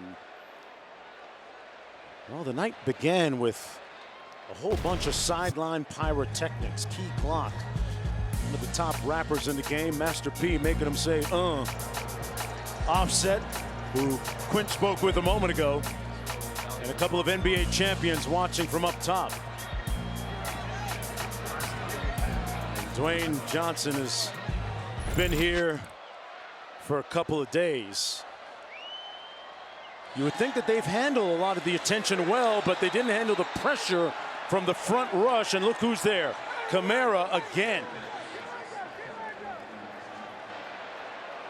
He has been irrepressible up front tonight. That's his 2nd sack of the evening. And Coach Prime has some buttons to press inside that locker room, Lewis. You're going to see Kamara lined up here. Defensive coordinator Freddie Banks said, look, you're going to see him all over the place. Defensive end, defensive tackle, 2-point, 3-point. And you see there the little jet stunt inside. pressure right down the middle. Let's go down to Quinn. Coach, what's the biggest challenge that they're presenting towards your defense? Forget the defense. We got to move the darn football. I mean, we're not doing anything to move the football to get the defense off the field. Honestly, I mean, a trick play and that fumble recovery for a touchdown that's been there, explosive plays. But we got to do more offensively to keep the defense off the field. It's been choppy. There's been a lot of penalties. There's been no flow or rhythm offensively. How do you find that? We got to fix that. It's in there. We got to fix that right here at halftime. What's got to be fixed? I'm going to address all of it. Thank you, Coach. There we go. Thanks. Hey, the fix-it man is on the job. His team down by a touchdown. The Buffaloes have won the last 4 in this rivalry as we go back to the studio. Out of his mind, 101 receiving yards in that first half. You can't possibly go anywhere. The second half from Boulder is next.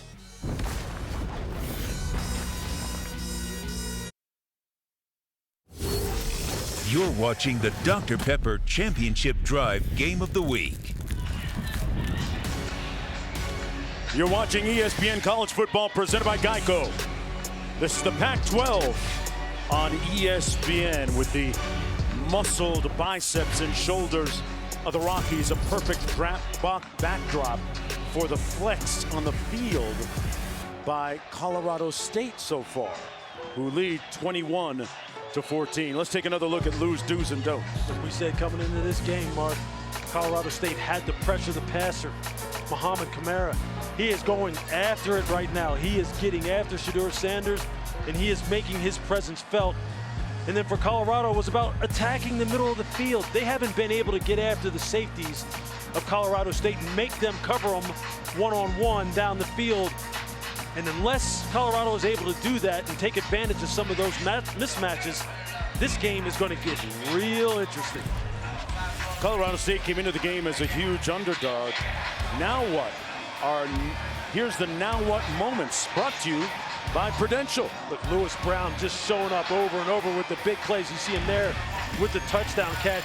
And then again, Muhammad Kamara. He is just working the offensive line of Colorado right now, both as a wide 9 defensive end pass rusher and when he lined up in a 3 technique over the guard in a 2-point stance. You saw the sack that ended the first half. He has gotten after it. They're executing their game plan to a T. Right. And that man you see on your screen right there, Coach Prime, let's see how he gets his team to respond. From the goal line, bobbled by Dylan Edwards. Sometimes that works to their advantage, not quite this time. Out to the 25-yard line. 21-14. Okay, folks, I'm just going to tell you one thing. You know it's serious when my partner goes down to the vest. All right? It's getting hot up here. We started the night off with pyrotechnics, all the fireworks, but Colorado State maintained its poise. What do you expect from Colorado offensively to counter now coming out for the third? I think Coach Prime is going to want them to start producing some explosive plays, having a clean operation, meaning Shedeur is going to have to make good decisions, put it on these wide receivers, get those one-on-one matchups in space. Here's Edwards trying to get to the edge, cuts it north and south and picks up about 3. Kamara with the stop. Let's go to Q. Poise is critical, the words of Jay Norvell, Colorado State head coach. Meanwhile, on offense, he said they're putting a safety over the top of Torrey Horton, double teaming him basically, which has led to the opening for Lewis Brown, who's above 100 yards in this game. But he said the key to the second half is pressuring Shedeur Sanders. They've been aggressive, blitzing up the middle. They've gotten some pressure from the defensive end. He pointed to me, he said, if we get to him, we can win this game. If we don't, it could be a long second half. Well, they said that one of their intentions was to make him uncomfortable. And so far they have. 3rd and 7 coming up.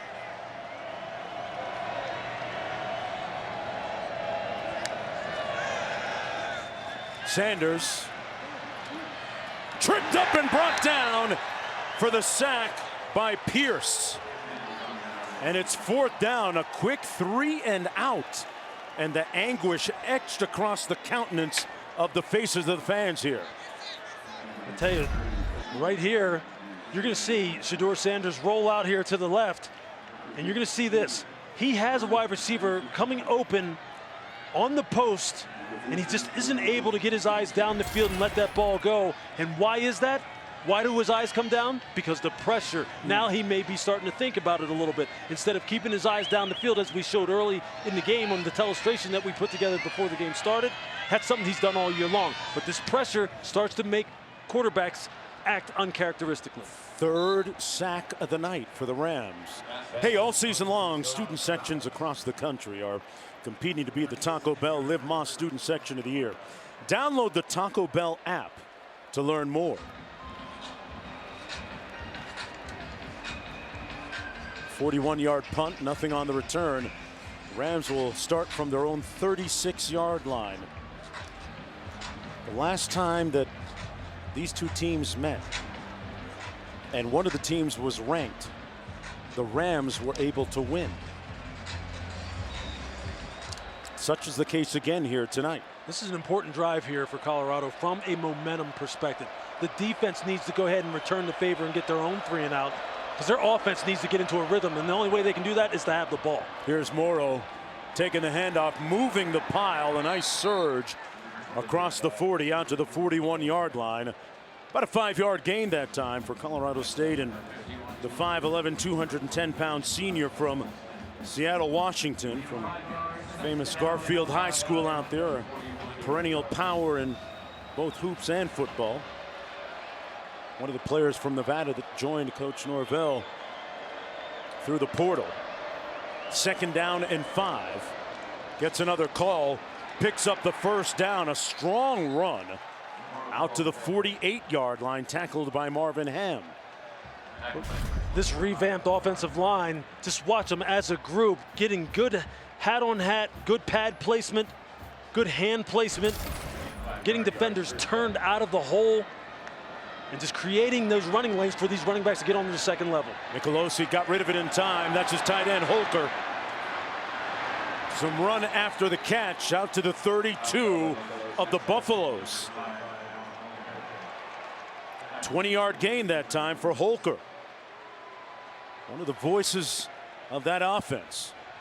It's a little play action, a little delay release for Holker to get out into the flat, and then he's got some space to turn the football upfield and run. Just another good play call on the part of the Colorado State coaching staff. 1st and 10 from the 33. Little pressure coming off the edge. They couldn't get to him. Nicolosi, with Horton coming back to the ball, they're going to say it's incomplete. Boy, you're right. Horton is a lethal weapon downfield, and got to be impressed, Lewis, the way he came back to the ball and ran out a little bit of real estate, but this is still a little kind of impressive, isn't it? Yeah, you see here, he just realizes his quarterback is in trouble, starts to work back down the stem. You see he's got that right foot in bounds. They're talking it over on the far side of the field. I mean, this right here, I mean, look at the extension. Come on now. That's a catch. That's a catch. Yes. That's a fantastic catch. What? One of the best you'll see as far as sideline awareness, using that tremendous length that he has at 6'2".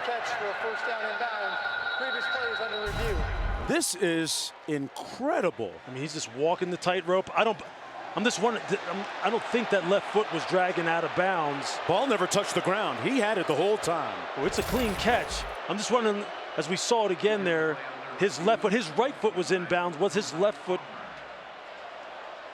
dragging out of bounds as he was catching that? Did he touch the ground? Man, that is a heck of a play. One more look at the wonderful dexterity and footwork of Horton. Catch or not, we'll find out on the other side. He's got the 1 foot in bounds.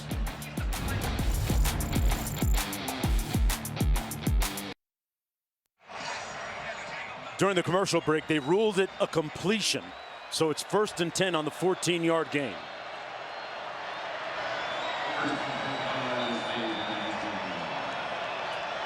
Opening drive of the 3rd quarter for Colorado State after forcing a 3 and out by the Buffaloes. Morrow between the tackles keeps those legs moving down to the 13-yard line. Pick up of 5 on the game. In 5 yards, 2nd down and 5. Wow, we got Hall of Famer Dwayne Wade watching the game tonight.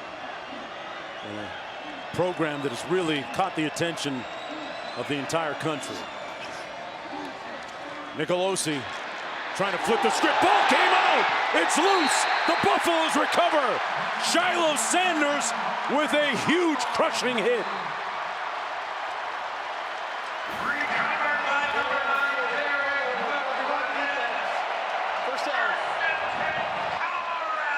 Holker made the catch, but Shiloh came in like a missile here, Lewis. That's 2 big plays by Shiloh Sanders. You're going to see his left elbow go right on the tip of the football. And if you don't have it secured, you don't have it high and tight and close to your body, that ball is coming out. That's 2 big-time plays as Colorado State was in scoring territory by Shiloh Sanders. Now it's incumbent, important, critical for his brother now to get this offense rolling and go ahead and produce an explosive play and see if they can get back into it and get this crowd back into it. So far, just 84 total yards. Shedeur Sanders out of the pocket, complete, middle of the field. That's Dawson for the first down. Tavares Dawson, the transfer from Auburn, moves the chains on the 20-yard gain. That's just excellent vision on the part of Shedeur Sanders to find Dawson just sitting in the middle of the field behind the second-level zone droppers. Big play. They hand it off on first down. Wilkerson picks up about 2 on the play. Wilkerson, one of the players that joined Coach Prime from Jackson State. Second down coming up.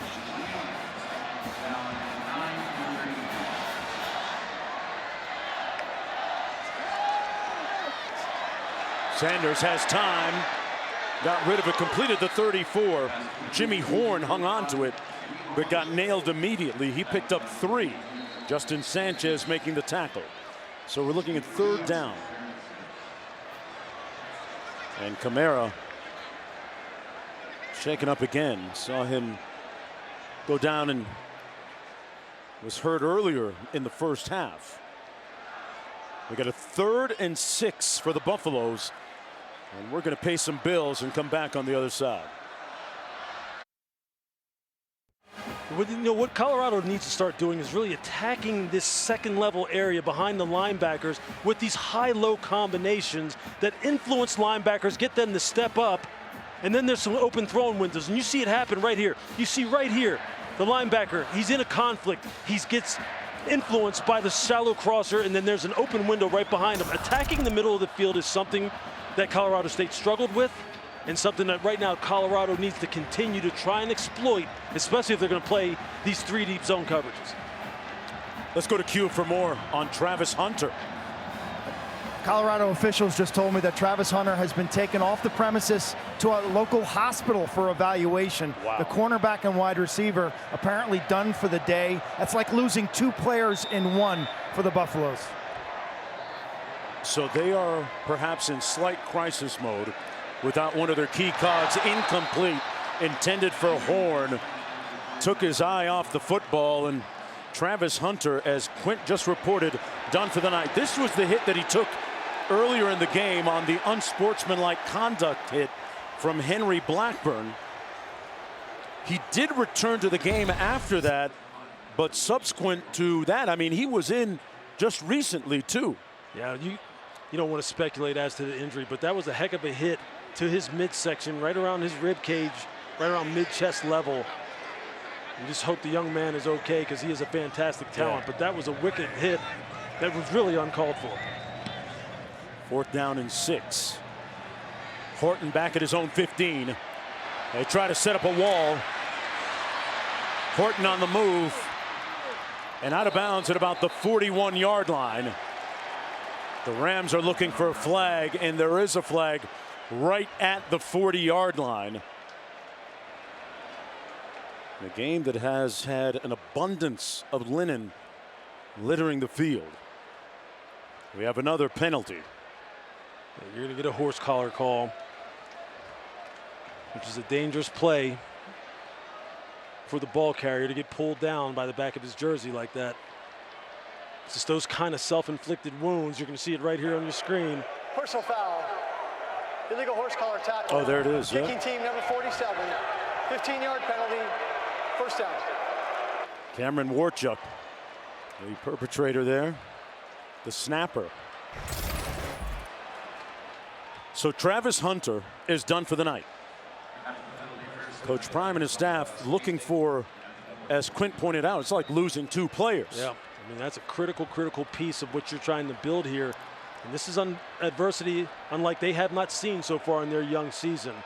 Carter Stoutmeyer is the backup DB behind Hunter.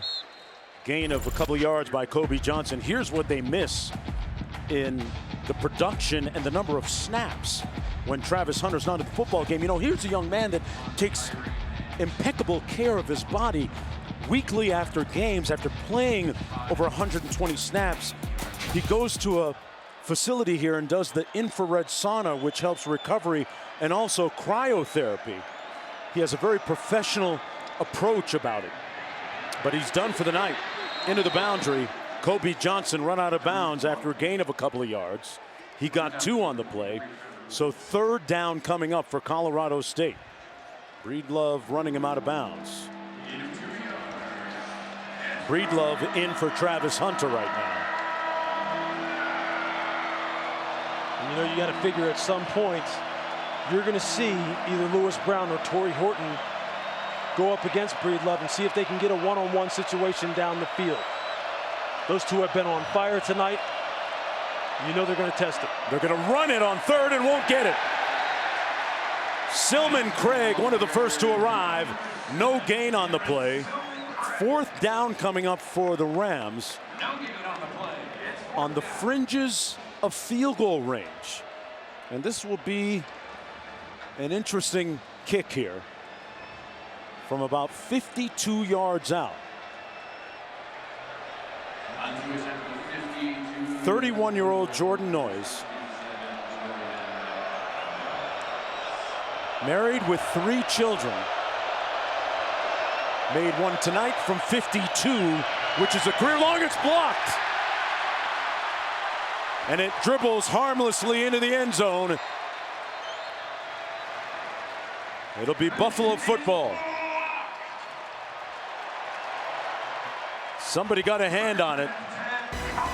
Big number 55, Leonard Payne. You're going to see him in the middle of your screen. Get that big hand up there. Now that should be something that spurs on this offense to really start attacking this Colorado State defense and see if they can get 6 on the board.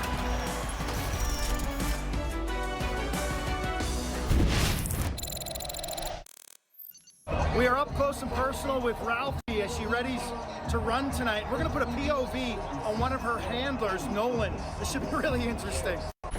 Go, Buff!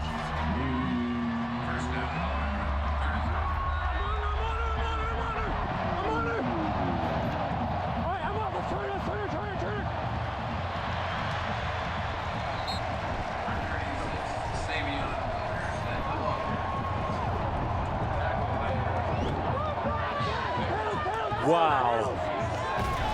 The thunder and the fury from Ralphie, who actually takes directions. I heard them say, right, right, turn. Pass complete for the first down to the tight end, Harrison. Q?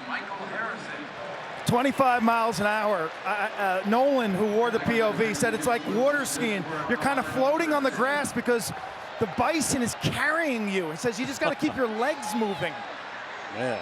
She's 850 pounds, and she can hit 25 miles an hour. Oh, that time Wilkerson, Q, had some momentum and picked up the first down. This offense starting to gain a little bit of momentum. That 12-yard gain. And Wilkerson has provided a little bit of a spark for him out of the backfield, catching the football, running the football with authority. Sanders complete to his tight end, Harrison, again. And another first down. There's that zone void I'm talking about in the middle of the field, behind the second-level droppers in this 3-deep zone. They exploited it perfectly. Michael Harrison just settles down about 15 yards down the field behind the linebackers. They need to keep attacking that area of the football field. 19-yard gain. Here's the tunnel screen. And that was shut down right around the line of scrimmage. No gain on the play. Complete to Jimmy Horn. Interesting sight a moment ago during the timeout. Deion Sanders Coach Prime went over to Horn, spoke with him eye to eye sternly, and hugged him after that drop. This is what it looked like. Well, that's all about he those loves on his players. Those relationships, man. Yep. He really pours into his players. Absolutely, and he knows without Travis Hunter being here. And watch what he does at the end of this. He said, you could read his lips and say, "I love you, man." Yeah. He knows he needs those guys. 5-yard penalty, remains second down. He needs the other wide receivers to pick up the slack now. And not necessarily pick up the slack, because I'll tell you, Jimmy Horn, Xavier Weaver, these guys can get it too now. They have produced explosive plays. Tavares Dawson, they've all produced explosive plays. Now they have to step up. Shedeur Sanders, 7 of 8 to start the second half. Has a clean pocket, complete. Michael Harrison quickly becoming a favorite target here. The junior out of San Francisco picks up 4. They're starting to high-low these second-level droppers in zone. Run a shallow crosser to make the second-level droppers look at it, and then sneak somebody in behind it. And here comes the pressure. Shedeur got rid of it, complete to Weaver, who came back to the football. They're going to spot it at about the 21-22. Good pressure up front by Henry Blackburn. A pickup of 3 on the play. And it's 4th down. In comes the field goal unit. And clearly, defensive coordinator Freddie Banks said, look, enough of this. Enough of this sitting back in zone. He's getting too comfortable. He's starting to exploit our zone holes. Let's send some extra rushers after him, play some man-to-man in the back end, and get off this field. Jace Feely going to try this field goal from the right hash, 39 yards out.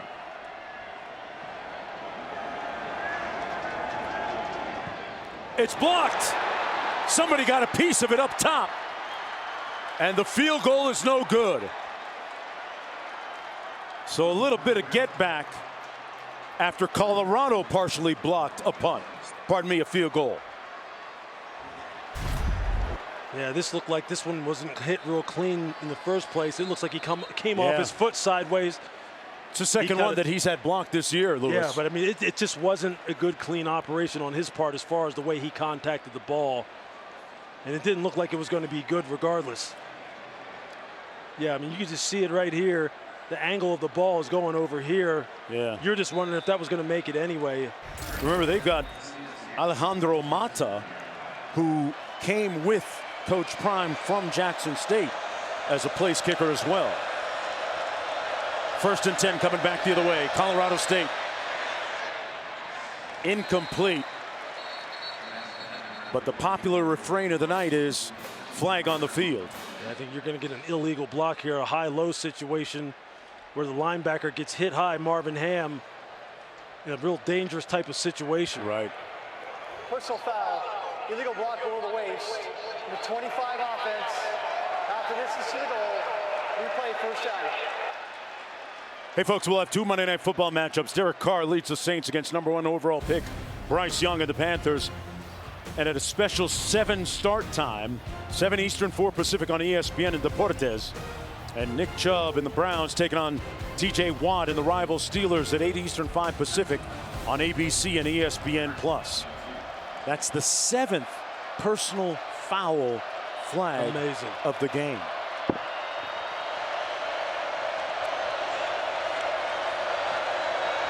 Got some movement up front. Guess what? We got a flag.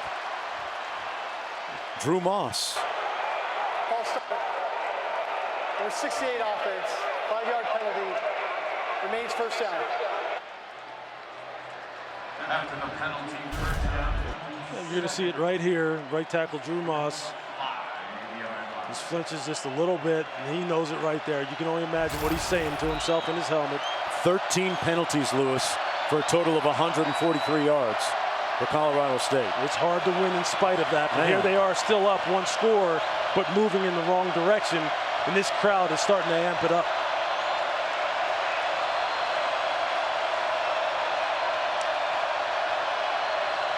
On 1st and 25, they're going to run it. Nice cutback getting north-south. Avery Morrow short of the 15 We're going to spot it about the 14, Shiloh Sanders and Juwan Mitchell making the tackle, a gain of about 8 on the play. 4 minutes to go in the third quarter. Colorado State looking for its first win of the season. 2 weeks ago, they played their opener at home in a loss against Washington State, who is a very good football team. Saw them take down Wisconsin last week in Pullman. 2nd and 16.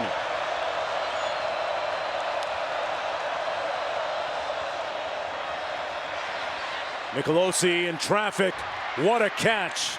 Complete to Lewis Brown, who had that big first half, over 100 yards receiving.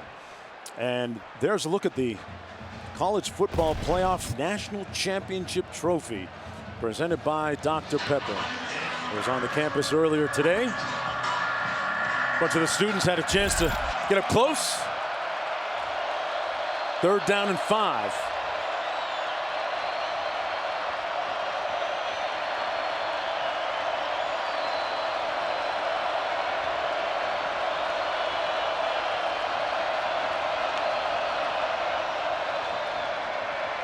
Nicolosi into traffic and picked off by Silman Craig. Came out of the crowd with it.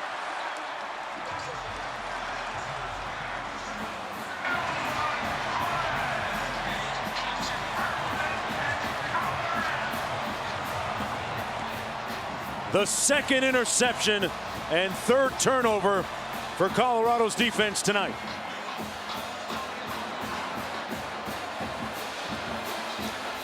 Textbook play on the part of Cameron Silman Craig, playing a 2-man type of situation. You're going to see everybody across the board, safeties over the top, and watch Silman Craig just turn and wheel, fight through the traffic,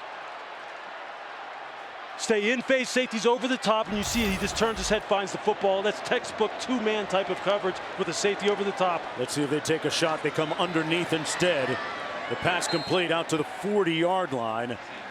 That's Jimmy Horn, who Coach Prime was coaching up on the sidelines and loving on him during the break a moment ago. Hector making the tackle, 2nd and 5. And Kamara is down again. That's the 3rd time that he's going to be getting up slowly. During the commercial break, Lewis, we saw the team athletic trainer checking out his right leg. And now they're checking out the left one. He's got a brace on the right leg now. And he has had a whale of a game. And whenever you see him doing those kind of tests, you just kind of hold your breath and hope for the best. 2nd and 5 coming up. And boy, he has had a discernible impact on that line of scrimmage tonight.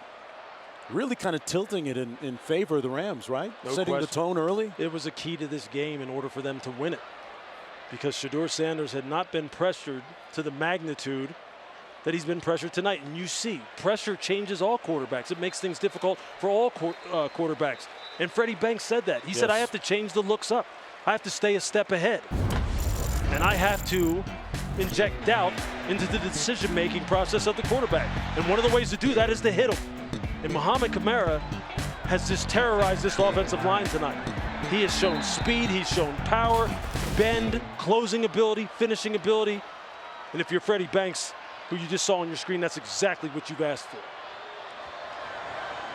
Sanders gets riveted open. 1st down catch. Dawson with the reception down to the 30-yard line. 1st down for the Buffaloes. A pickup of 10. Well, this is a nice, easy, safe throw. Cornerback playing soft, running out of there at the snap of the ball. Sanders over the middle, off the hands of his intended receiver, Dawson. And right back to him. That time couldn't squeeze it. Hit him in the hands. Yeah, running those high-low concepts again. Just trying to put the underneath droppers in conflict and zone coverage, and they're open. I mean, you just got to make those catches. How much a part of the air raid is that high-low thing? I mean, it's something that all offenses run, whether it's the air raid or standard professional type of things that you see on Sundays on 1st and 2nd down and on 3rd down. He had completed his last 8 in a row before that last incompletion. Edwards runs it. But really, Mark, what it is just a way to attack zone coverage and zone defenders and putting them in conflict. Look at Shedeur Sanders' numbers tonight.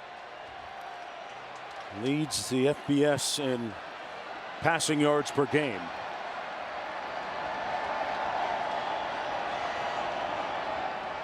Edwards motions out of the backfield. They go empty. Right into a tight window. The completion to Dawson went right back to him for the first down. Wow, did he thread it through that time. And he had to put some heat on it, but again, they keep going against this single high or double high zone coverage. And all you're doing is just running the grass and finding open holes. Sanders drills it again, complete to his tight end, Harrison. First and goal, Colorado. When you don't get pass rush and you're not getting good reroutes and all your defenders are just looking back at the quarterback, against a guy this good, he is going to move the football up and down the field at will against you. Got an injured player down on the field. One more look at that completion. I mean, you see it. He's able to step up. You see the zone hole, and you see the tight end, Michael Harrison. He's just throttling down and just presenting an open target to Shedeur, and he's just picking them apart now. Going to be first and goal. A Colorado State player shaken up down on the field at about the 24-yard line.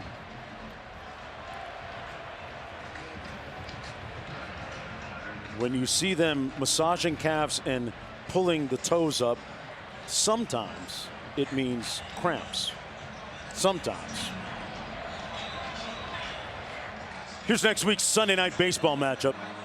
We'll be in the desert for the series finale between the Cubs and Diamondbacks, both in the thick of the NL wildcard race with 3 weeks left in the regular season.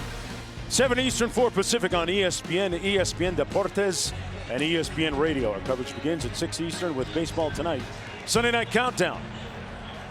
Under the lights here in Folsom Field, and a moment ago I alluded to Alejandro Mata, who did a fantastic job place kicking for Coach Prime at Jackson State.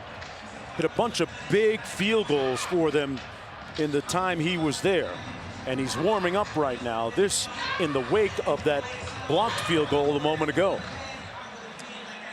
Quinn has more. Feely's kick. I don't think Feely's kick was blocked earlier. It came off his foot funny. I thought it was a knuckler. But don't miss Mata getting warmed up in these very tight sidelines. I mean, there's no room over here to breathe, Jonesy. Jammed in tight. First and goal. Edwards in the backfield. Takes the handoff, running into the boundary. Almost turned the corner, pushed out of bounds. Shy of the goal line at the 1-yard line. Blackburn making the hit. Second and goal coming up. Edwards flipped his commitment from Notre Dame to join Coach Prime here at Colorado, a young man that's known Coach Sanders since he was 7 years old. Right now they bring in their Rick Ross package. That's right. They bring in their big defensive linemen, Cokes and Thomas, on the right side of that offensive line. But they don't get enough. Wilkerson stopped up short. You could bring a box Chevy, whatever, like Rick Ross, but that time it didn't work. That's his great point of attack play, knocking the line of scrimmage back, making sure you set the edge. You see Henry Blackburn, who's been making plays in this game all night long. You just see it all right here. You see it all just getting stacked up at the point of attack. You see Blackburn out here on the edge, doesn't allow him to get to the edge, and then here comes all the reinforcements. Sometimes it takes more than one. 15 minutes to go under the lights here in Boulder. The Buffaloes on the move when we come back for the fourth.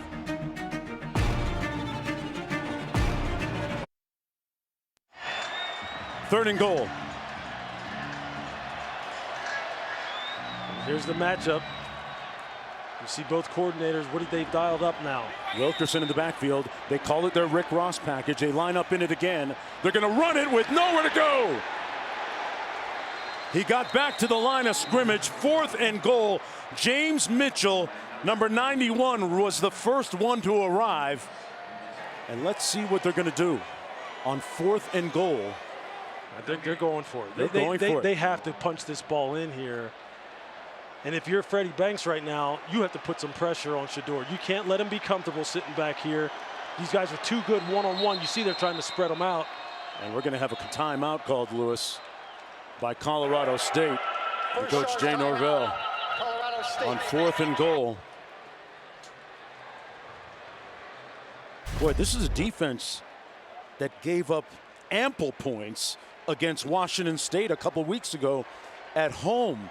But against one of the most prolific offenses in the country, they've held them to just 14 points at home tonight. Yeah, they've limited.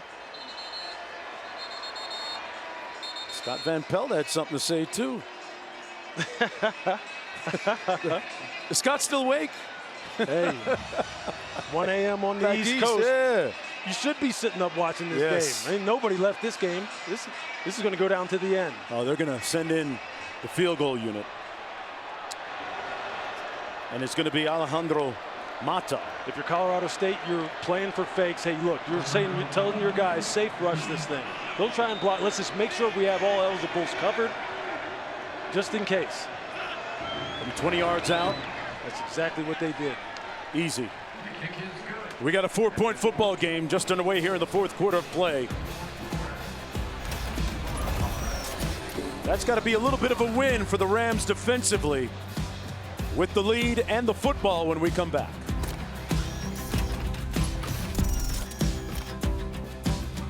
When they play Oregon and a couple other teams, but right now, prime time's in prime time. Having him here means everything to this community. We coming. Yeah, we here, actually, is what they're saying now. Here are the Rams on the kickoff return. Kobe Johnson had a touchdown a couple of weeks ago against Washington State, out to the 24-yard line. You talk about the impact, not just with the football team, and Coach Prime has used a different, unconventional blueprint, so far successful, 2-0 going into tonight. But last week for the home game, there was an estimated $18 million regional economic impact. Lewis, I always say, if it makes dollars, it makes sense, man. It sure does. And you know what? It's all contingent upon, obviously, them having success on the football field. Yes. But I'll tell you, leading up to the play on the field, which is the most important part, there isn't a more charismatic individual that you'll come across than Deion Primetime Sanders. Nicolosi underneath. Good tackle from behind on Ross Simmons by Cooper. You know, for 10 years, ESPN has supported the College of Football Playoff Foundation, bringing the college football community together during Extra Yard for Teachers Week to celebrate and honor great teachers. Since its inception, College Football Playoff Foundation has recognized over 500,000 educators. For more, follow at CFP Extra Yard. Kobe Johnson on the carry. I want to thank my elementary school, Mrs. Brumpton, my 3rd grade teacher, and my grandfather Jones, who is an English teacher, who was really, really strict about being well-read and having a comprehensive vocabulary. There ain't no question you got that, dude. Love you, Grandpa. You've got that down pat. 3rd and 1. They're going to run it and pick up the first down. Johnson. Tell you what, if you got a name like Kobe, you know how to ball out a little bit. And he picks up the first down. Runs for 13 yards. That's a heck of a read by Kobe Johnson. You're just going to see him cut it right back off of the block of Holker, who does a nice job sifting across the formation and picking up that crashing end. That's complementary football within the offense. Running back reading the blocks, blockers making the blocks. That's how you move the chains. Colorado without a rushing game tonight. Horton underneath the defense. That turbo kicked in, and he gets all the way down to the 38-yard line. Mitchell making the tackle, but another first down on the gain of 16 yards for Torrey Horton. Transfer from Nevada, a senior from Fresno, California. Met him last year. A young man who's extremely bright, good football IQ, and very vocal about things that he approves and disapproves of on the football field with his teammates. They're going to run it this time, a 3-yard gain for Kobe Johnson, but you said it early when you were watching film earlier in the week. You say he's an NFL guy. There's no question. He can play all three positions. You see right now his catch and run game has been something that has just gave Colorado's defense fits. You saw his ability along the sidelines to make the tough catches away from his body, keep his feet in bounds. He has been a baller tonight, and it'll be a big reason for them winning this football game if it ends up that way. 2nd and 7. Nicolosi, incomplete over the middle, dropped by Ross Simmons. It's interesting watching this drive unfold. You can see defensive coordinator Charles Kelly, he told us, I don't want to give up explosives. That's what has hurt us the most. So he is dropping his second-level defenders really deep. The back-end players, the safeties, the corners on the outside are getting really deep. So you know what Jay Norvell is saying? I'm just going to keep running these shallow crossers. I'll let them catch and run, catch and run. And then when you look at it now, I mean, Fowler Nicolosi has 268 yards on 23 completions, 32 attempts. Pivotal 3rd and 7.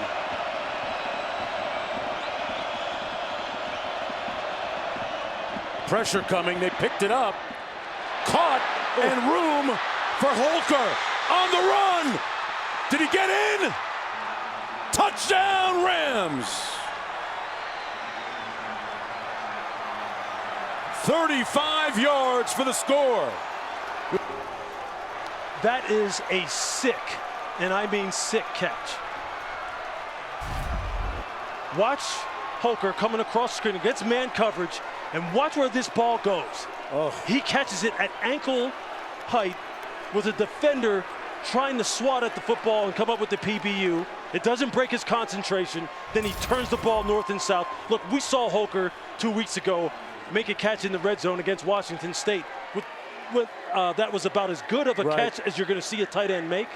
And that one right there, that tops that one. Second touchdown today for the transfer from BYU, who has athletic lineage.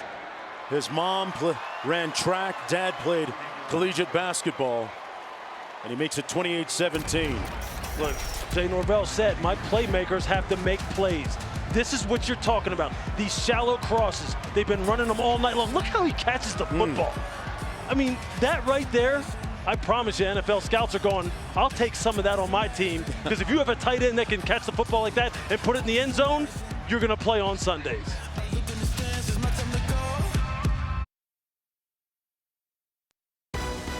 ESPN College Football is presented by Geico. See how easy it is to bundle all your insurance needs. And welcome back to ESPN College Football, presented by Geico in the Dr. Pepper Championship Drive game of the week.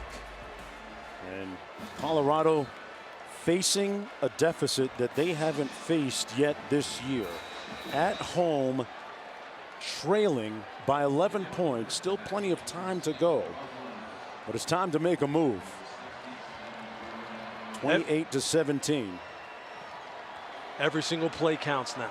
And without Travis Hunter, one of their most prolific offensive and defensive players. Well, before the game, a check was presented to 8 teachers at Manhattan Middle School supporting their work in STEAM education. Students at Manhattan Middle School participate in an academically rigorous curriculum that incorporates critical thinking and exploratory learning. I'd love that.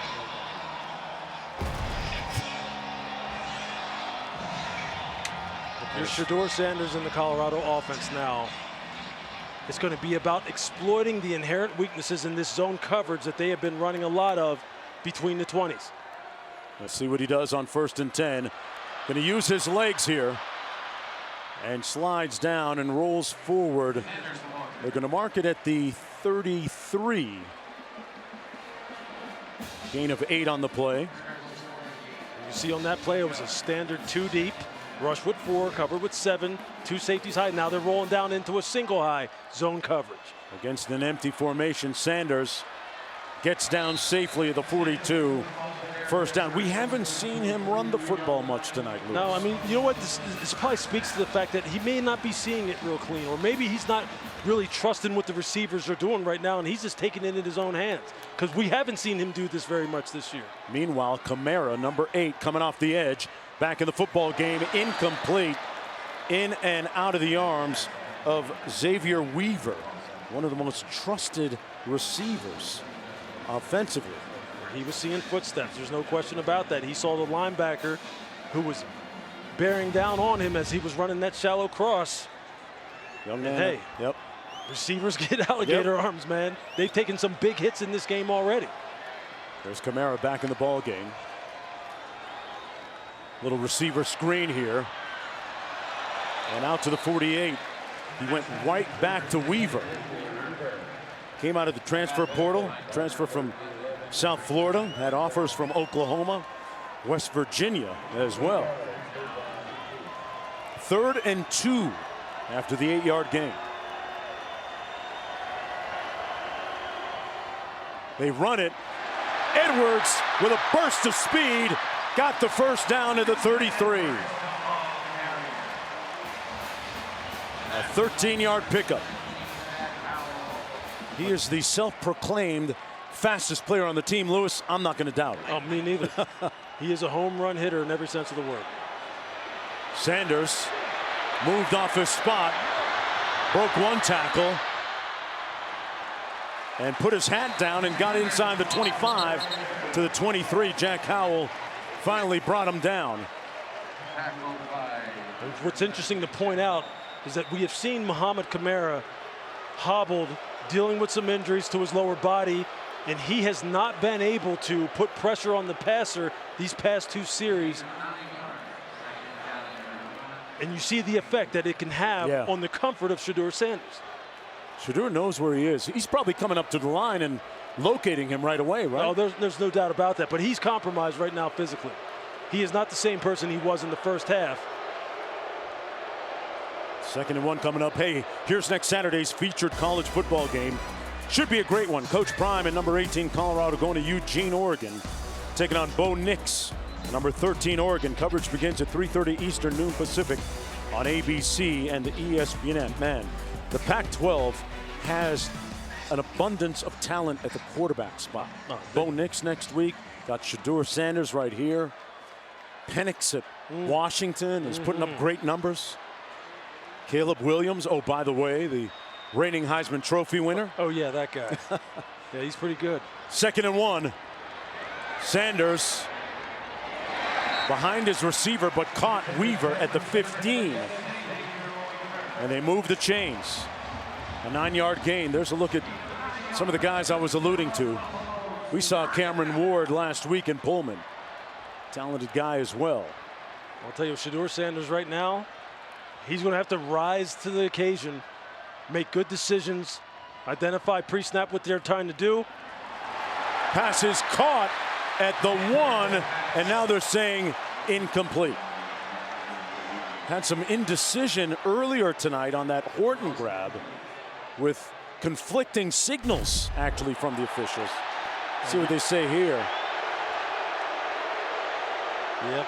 Moving on the field is an incomplete forward pass. 2nd down.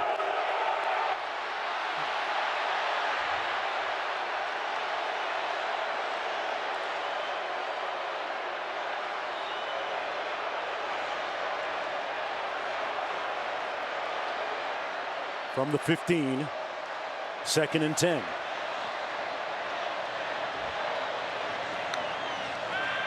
Pressure coming. Sanders got away. Not that time. Sacked back at the 28-yard line. Unremitting pursuit. See, it's just a 5-man. Walkalonji made the tackle. It's the 5-man pressure where they send an extra rusher. You can see the linebacker, Chase Wilson, coming off the right side of your screen. They have nice man coverage down the field. Shedeur tries to escape right, reverse field, come back left. Just can't find the open guy. That's front and coverage working together in an ideal way. 4 sacks tonight. They set up a screen to Edwards. Bounced off a tackler. Got back some of the yardage. It's going to be pushed out of bounds at the 23-yard line. Under 8 minutes to go. And in comes the field goal unit to try to make this a one-score game. Alejandro Mata made a field goal a little bit earlier from 20. This one coming from 41.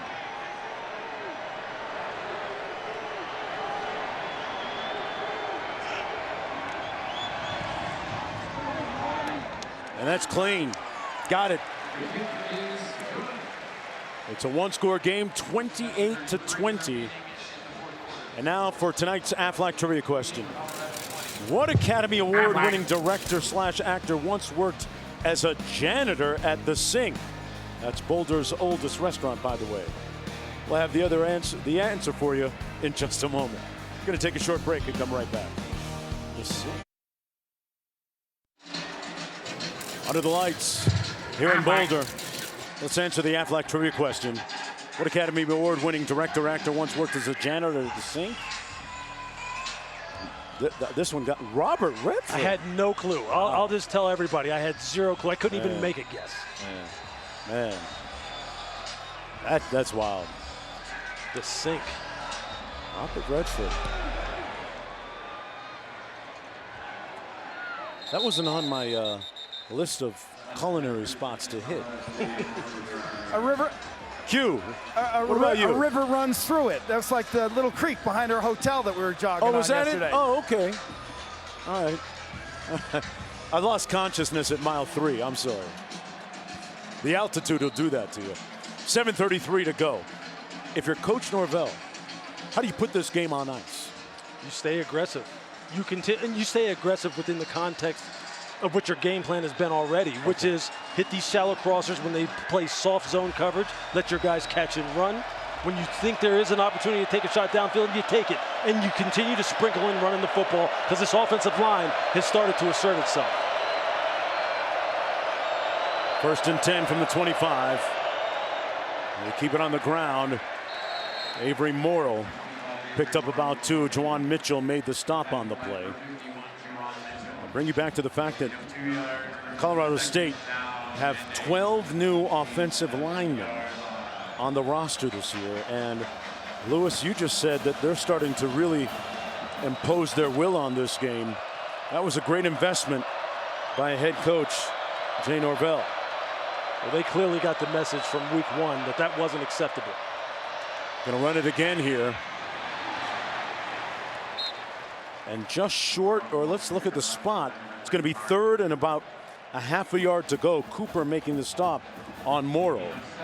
This is the worst thing for a defense, is when a team starts running the football, chewing up clock. Remember the new clock rules. The clock keeps running now until you get inside of 2 minutes. And now the clock is severely working against Colorado. They need the ball back, and they need it back now. 3rd and 1, Morrow in the backfield. They run it, and they picked up the 1st down. Morrow again, the battering ram. Unrelenting and unremitting, using his legs. And right now, the Rams are 8 of 15 on 3rd down conversions. That'll help you in the long run. They needed to get off the field there. Yeah. And if you're Jay Norvell, you're like, that's exactly what I'm talking about.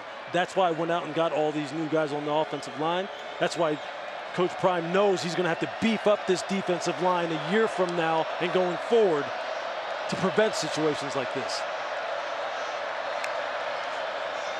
Nicolosi in a signature game for him. Passes complete to Brown. One of his favorite targets. Let's see where they mark this. About 2.5 yards shy of the 1st down. Got 8 on the play. Said on signing day, Nicolosi told us that got a phone call from Coach Mummy.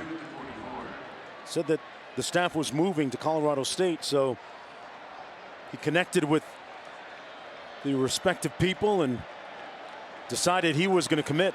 And it's worked out for him here tonight, especially. 2nd down and 2.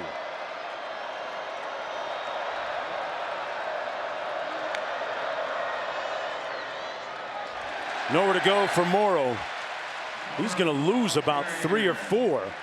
Jordan Dominic with the stop, a loss of 3. That clock running, though, with under 5 minutes to go. Here we are back at this third down situation. It's critical. You have to get off the field here. Otherwise, this game may be a wrap. You have to get off the field now.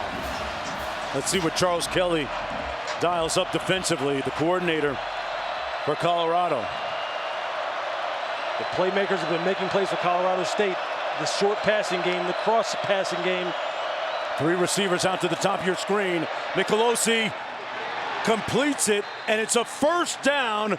Horton, Mr. Clutch, with the catch, working against Breedlove, and he picked up 6, 1 more than he needed. Man, he has been smiling all night. That receiver on the backside of 3-by-1 situations. They have trips to one side, and then just put either Lewis Brown or Justice Ross Simmons or Torrey Horton, who's just been chewing it up here in the second half. Just let him run that shallow cross, put it on him, turn it upfield. That's a big time catch, and they've run it all night long, the same route combination. 1st and 10 for the Rams. Looking for the upset. Morrow runs it, picks up 2. Derek McClendon making the tackle on the play.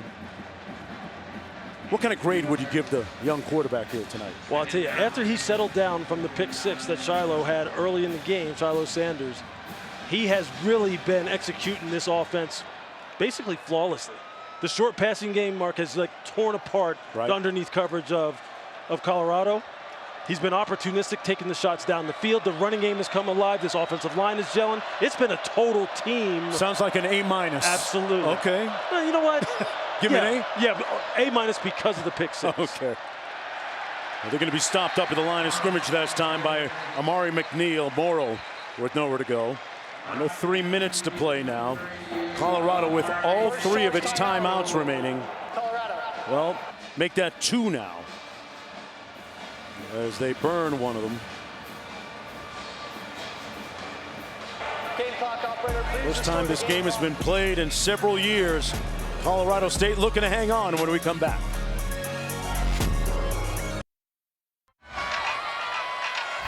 Under the lights here, Folsom Field, 8-point lead for Colorado State. Looking for their first win of the season. Let's go to Q. Jay Norvell, the 60-year-old head coach of Colorado State, told us we need a breakthrough game. This is a guy who's been around the block. 13 different organizations, a former defensive back for Hayden Fry at Iowa, and he's on the cusp of his biggest win as a head coach. Easily, Q. Pass complete. That was Lewis Brown, the 4th. And it's 4th down coming up.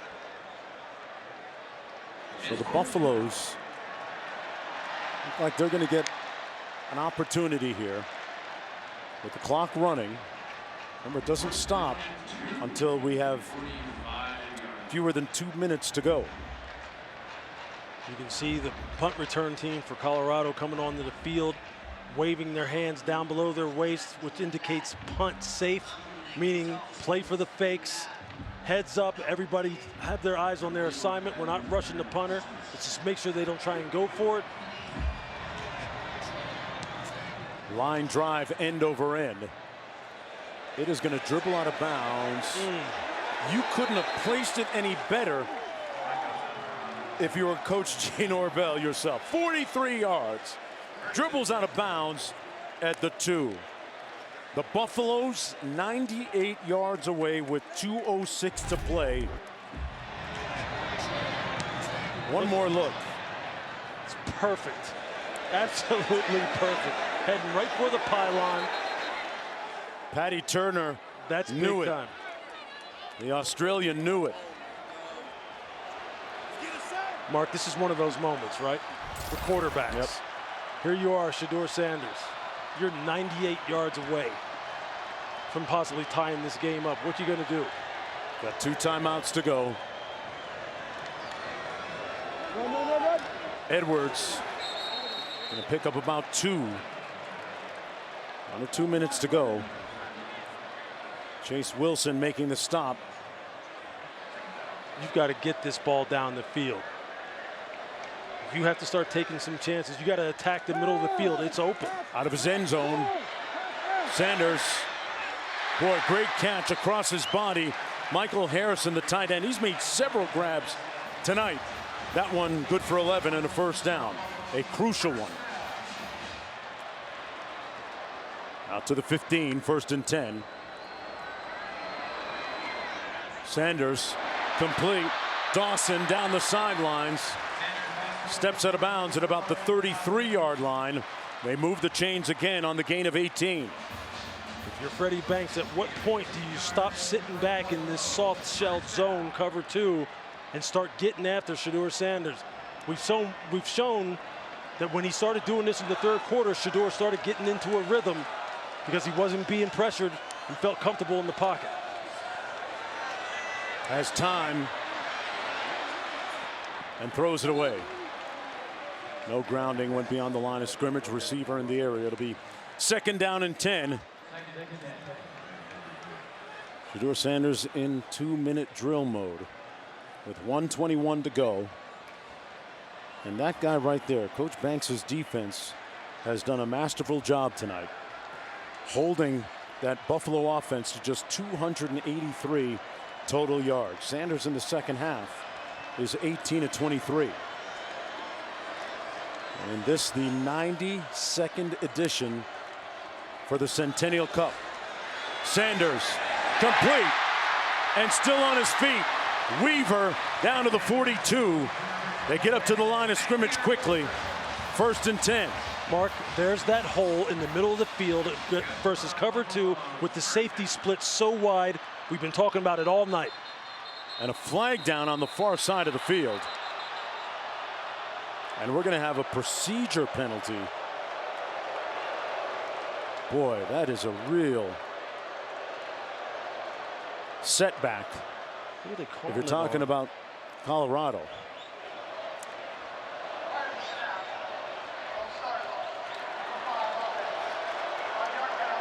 That's Jimmy Horn Jr.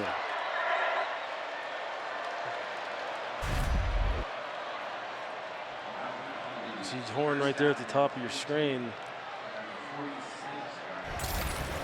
Huh. Game clock operator, please restore the game clock to 1:13. 1:13. Going to get 8 seconds back. 1st down and 10 back at the 46. Each team with 2 timeouts remaining. Shedeur Sanders, poise will be put to a test here. A guy that is tutored by none other than Tom Brady. To the far side of the field, Edwards out of bounds at about the 40. The clock running on the gain of 6.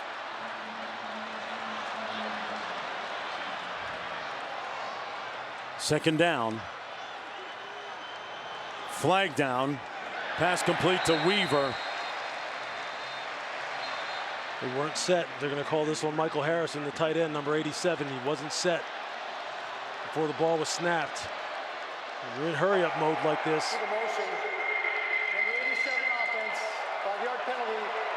Replay 2nd down. Boy, another deleterious penalty on the Buffaloes. That one really hurts. Yep, you see him right there.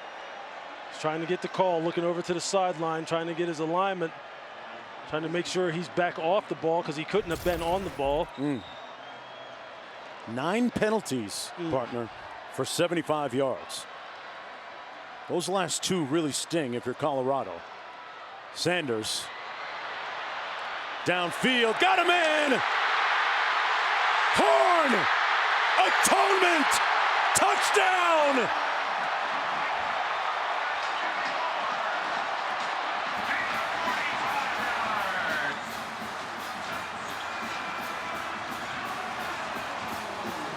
He shook Blackburn out of his socks after the catch. And now they'll go for 2 to tie. Shedeur Sanders did an exceptional job of getting the safety to think as though he was trying to hit the tight end down the middle. They were playing a cover 2. The safety starts to lean towards the middle, and then he hits the kind of slot fade route down the boundary. What a this throw. is this great quarterbacking. Great quarterbacking. Watch this safety right here. Watch him be influenced by this tight end going down the seam. Then you're going to see Jimmy Horn just come out here like this. Shedor's just going to look at the he's going to look at that safety, drift to his left, and there you see Horn going down the boundary. And it's all because of the fact that they had started hitting the middle of the field. Shedor looked the safety off, made him think he was going to throw that seam down the middle of the field again, and then came back outside. That's excellent quarterbacking on the part of Shedor Sanders. And if you're the Colorado State secondary, you're going, we have prevented explosives all game long, and now here in a critical situation. How about that? We broke down. Here we go for the tie. Horn and Weaver set wide to the bottom of your screen, out of frame right now. He pulls it out, and we're tied. Harrison.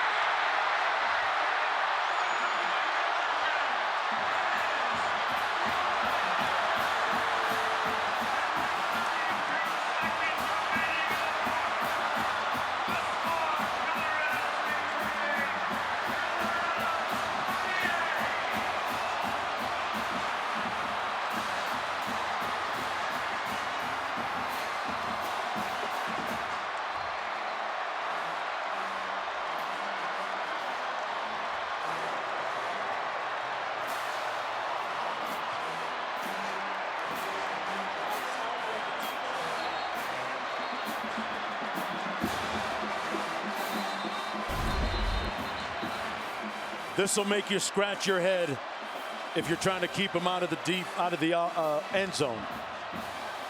Coach Norvell.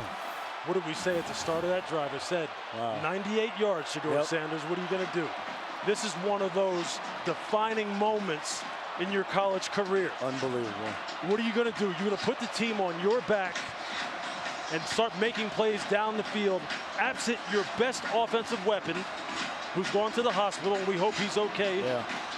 And he methodically picked them apart with his legs, beaten zone coverage, attacked the middle of the field, moved the safety with your eyes. Textbook. Colorado State now is going to get the football loose. They've got 2 timeouts remaining and 36 seconds to go. Perhaps trying to get into field goal range. We'll take it 1st and 10 from the 25. Overtime is not a given by any means, because Colorado State has shown their playmakers can catch and run, make people miss. Braden Fowler-Nicolosi has been on it all night long. He has 325 yards passing, 2 touchdowns. But this crowd is back in it in full force, baby. They came back all right. Shedor shook him up and woke him up.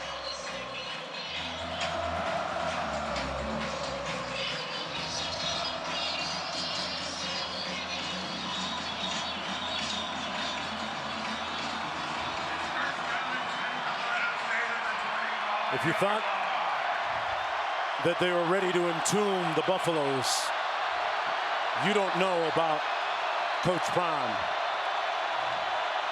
1st and 10.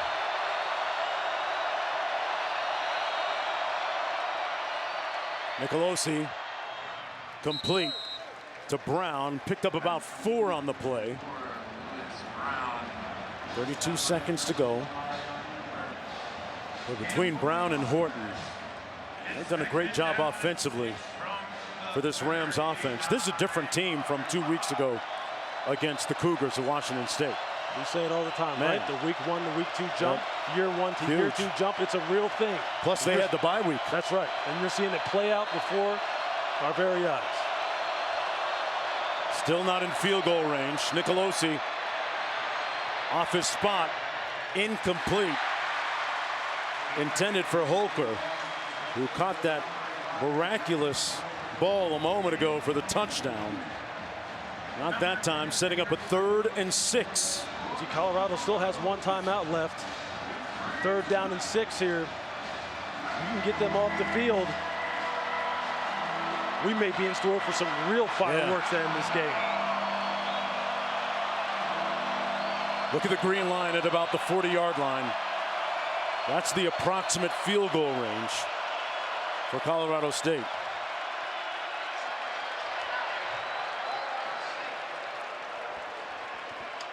Shedeur Sanders has played in a bunch of big games. Played in the Celebration Bowl a couple of times, the HBCU National Championship game. He has responded so many times throughout his career, and we're getting an example of it here tonight in a Colorado uniform. He did it at TCU last week in a big game against Nebraska, and then a critical drive. Look, he has been tested in a way he hasn't been tested all year long in this game. Backed up, game on the line basically, 98 yards to go. Best offensive weapon has been taken to the hospital. What are you going to do? And he has methodically said, okay, this is how they've been playing me. This is where I need to attack. These are the playmakers I need to get to. I need to pick. Remember, he started off that drive just running. Yeah. Picking up first downs with his legs. It was masterful on his part. Let's see what happens on 3rd and 6. Horton in motion. Nicolosi comes underneath. Catch by Brown. Short of the first. Breedlove with 18 seconds to go, 4th down.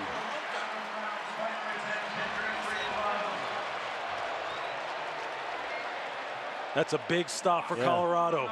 A big stop. Loss of 1 on the play.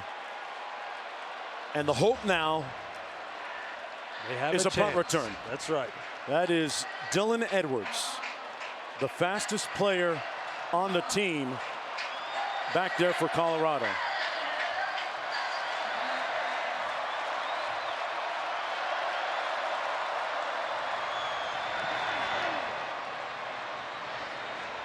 He's going to watch it bounce.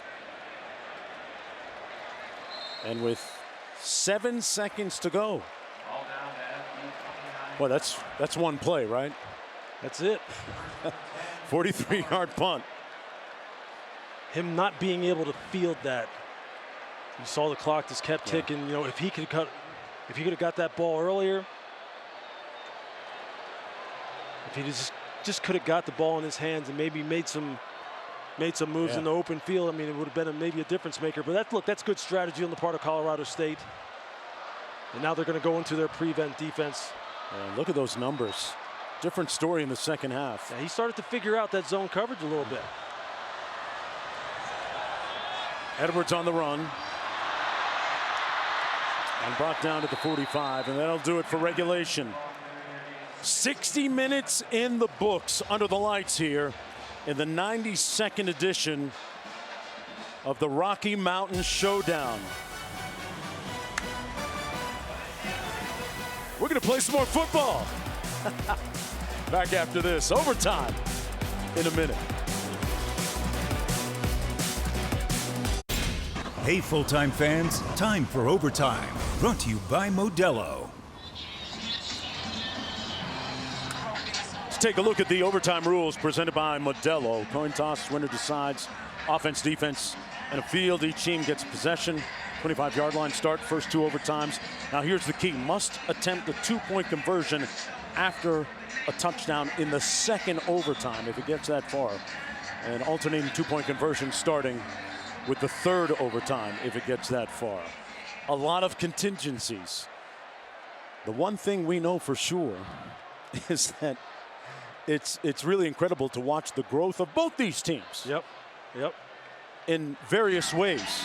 And the response of Colorado late, the way that Colorado State came out early and took that initial hit on the pick 6 and bounced back.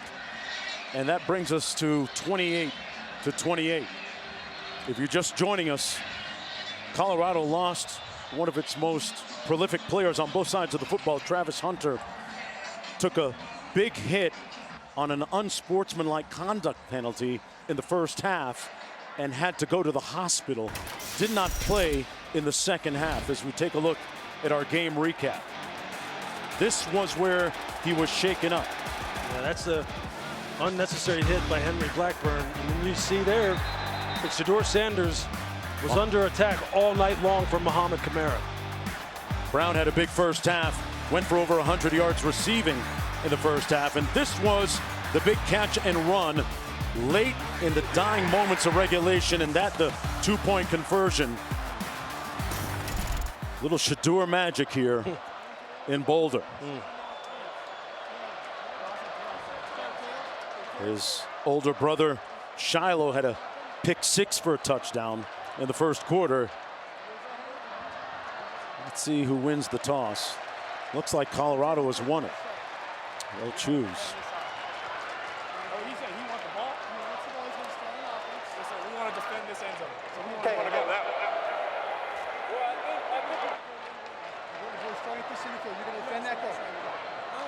Colorado won the toss. We'll be starting in this direction. First down.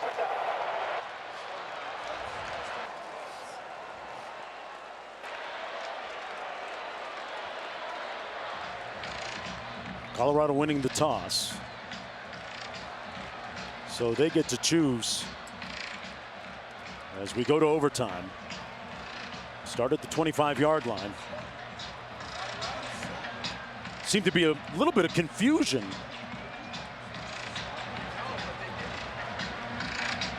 Yeah, you can tell there was confusion amongst the players as to, well, if you win the toss and you take the ball, do we get to defend which goal we want to defend? Yeah. That's where the confusion was.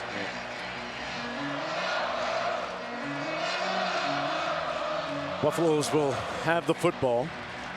They're going to place it on the right hash, 1st and 10. They're going to go empty on 1st and 10.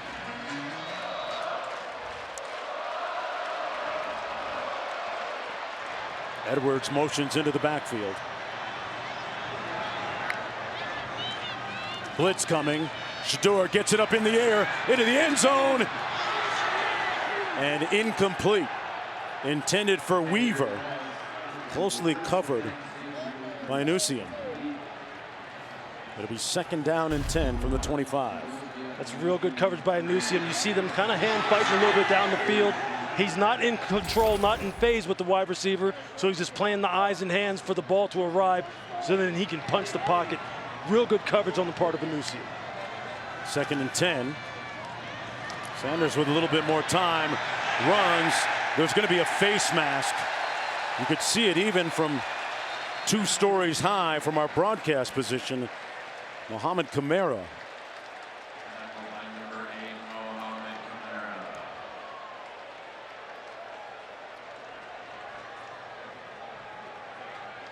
So there's going to be a personal foul, face mask, defense. 1st down. It's going to move it all the way down to the 12.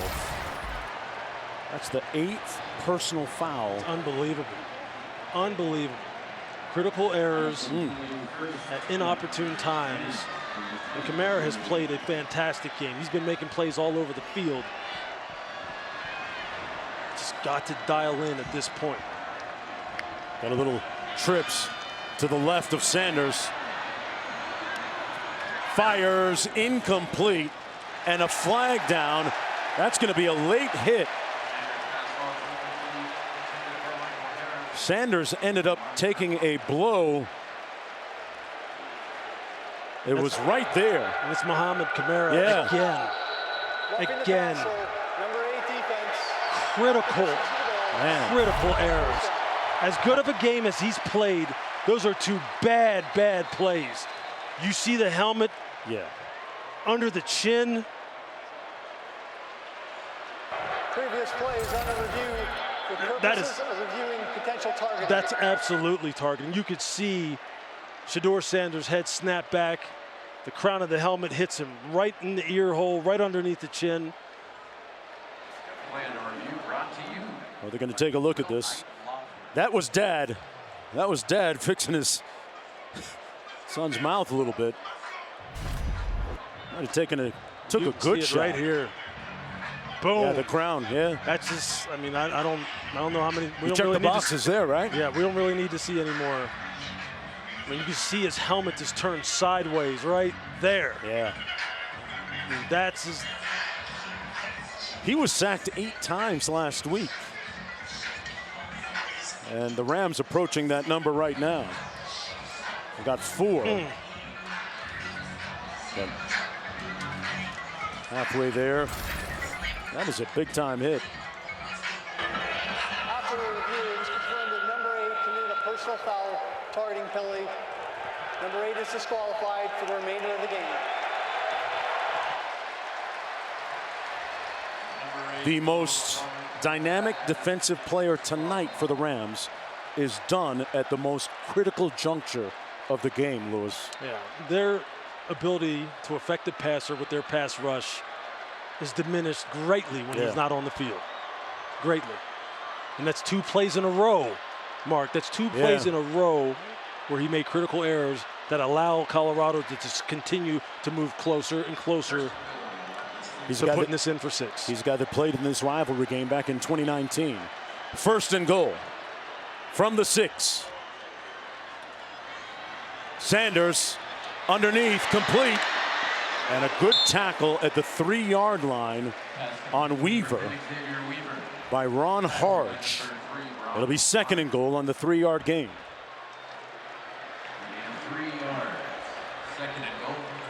Boy, how much do they miss Hunter here? Big time, because he's a one-on-one matchup nightmare that you could throw the ball up to in a jump ball situation. They just don't have it. They go empty, 5 receivers. Sanders pulls, got it, touchdown Harrison.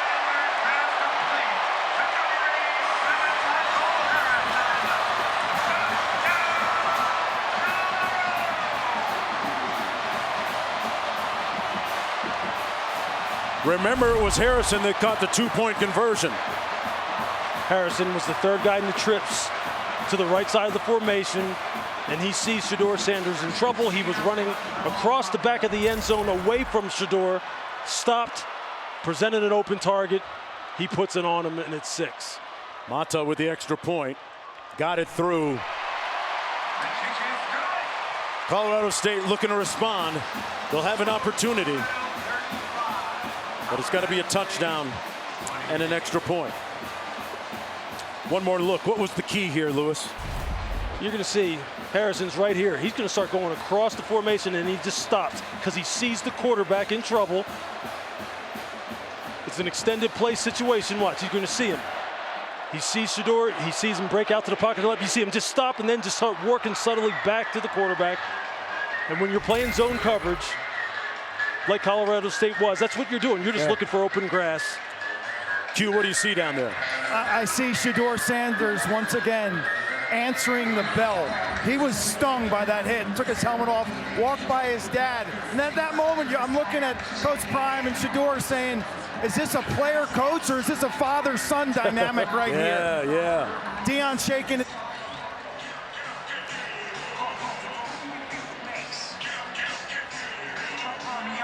We lost Q for a moment there. This is their first lead since 7-0. Here's the shot that he took and the ensuing targeting penalty. Kamara ejected for the rest of the game. And it's not only the targeting, Mark. It's he landed on top of him and drove him into the ground. I mean, that's as dangerous as it gets. And if you're, I know you're the head coach, Prime, and I know that's your boy. I mean, you got to be sitting there. You just wonder what was going through his head right there. Can the Rams answer? And the Buffaloes are going to burn a timeout. First and final charge timeout, Colorado. Here's a look at it after he took that big shot. Hey, Grown, come here. I'm talking to you, man. Wipe that thing off. That's the dad part.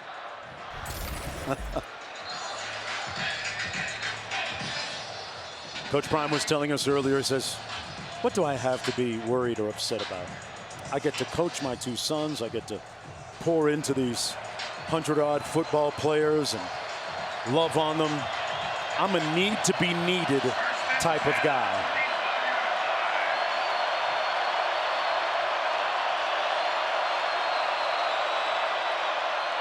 Little receiver screen. Horton makes the catch and the move. And Horton down to the 16. Picked up about 9, 2nd and 1. Horton is getting the attention, man, of the nation here tonight. He put money on tape, right? This guy, he can go. He can play some ball, and you better pay attention to him in this situation. Brown in motion. Nicolosi hands it off. Morrow Brought down at the 15, picked up the first down.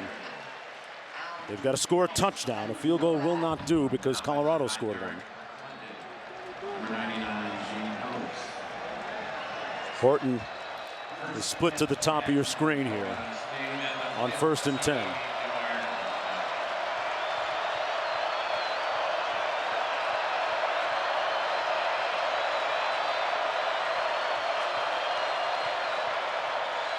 Nicolosi underneath. Horton makes a couple of moves and ducks down at about the 7-yard line. Got 7. It'll be 2nd down and 3. How many times have we seen him catch that shallow cross? How many times have we seen it? They continue to run it and pick up 7, 8, 7, 8, 13, 7, 8. No answer for it. 2nd and 3. He's out to the top of your screen, Horton is. Morrow in the backfield. Play clock down to 7. Nicolosi pulls it out on the slant. Horton with the catch. Touchdown! And we're an extra point from being tied. What a dart by Nicolosi.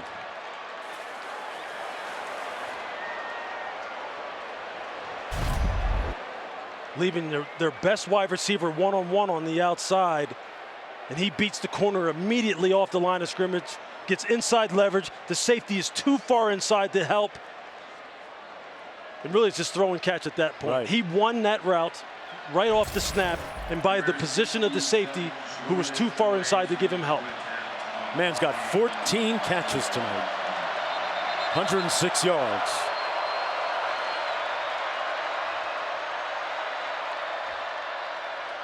As we wait for the extra point to tie it up.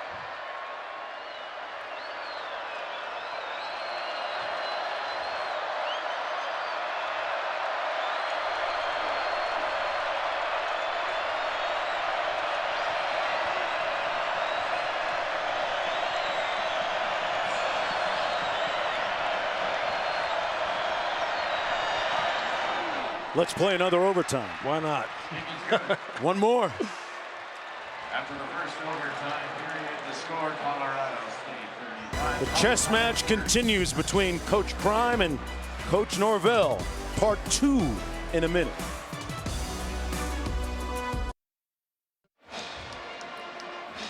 Tied to 35. Tell me about the conversation, Lewis, a moment ago between Coach Prime and Breedlove, who came in for Hunter. I have a feeling Coach Prime was telling him this.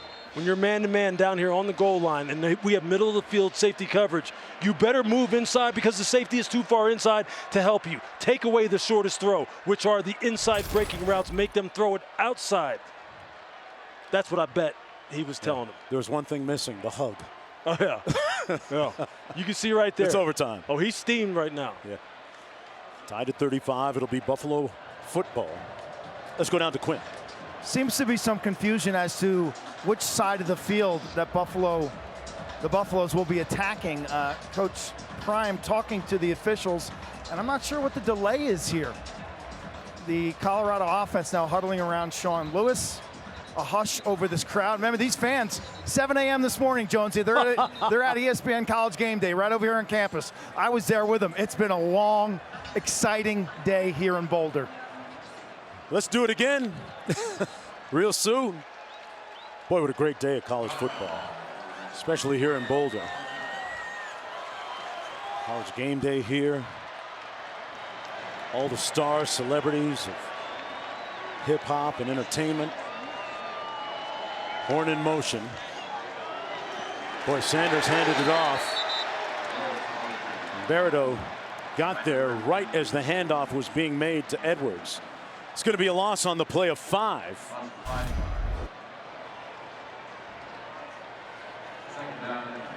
You get that vertical penetration, and they're trying the hard reach on that outside zone type of blocking scheme.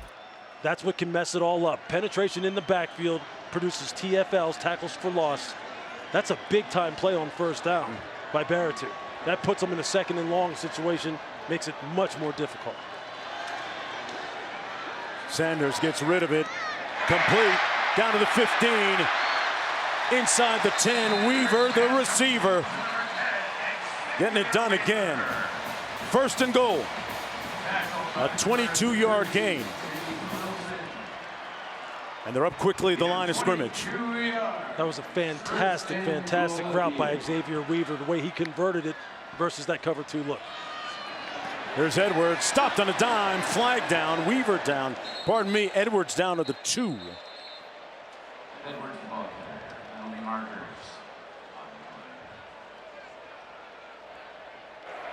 Holding, number 78 offense, 10-yard penalty. Replay, first down. That's going to come back then. You know, one thing that hasn't been a factor tonight that we can see with the naked eye anyway is the fact that they started Hank Zalanknis as their starting center, replacing Van Wells. The freshman. Yeah, absolutely. True freshman making the start right there. They've had a lot of confidence in him. This offensive line has continued to try and protect better and better here in the second half. Sanders open. There he is again. Touchdown, Harrison.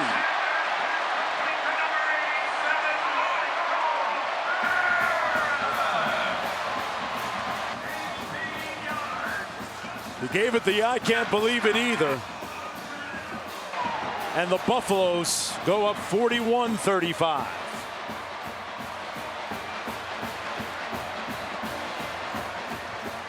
He is giving that Rams secondary work.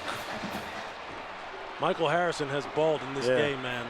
And he has been a key cog in this offense as it relates to how they have been attacking this cover 2 zone defense. The middle of the field is where you go after it. Sorry, Lewis, going for 2 here in the second overtime.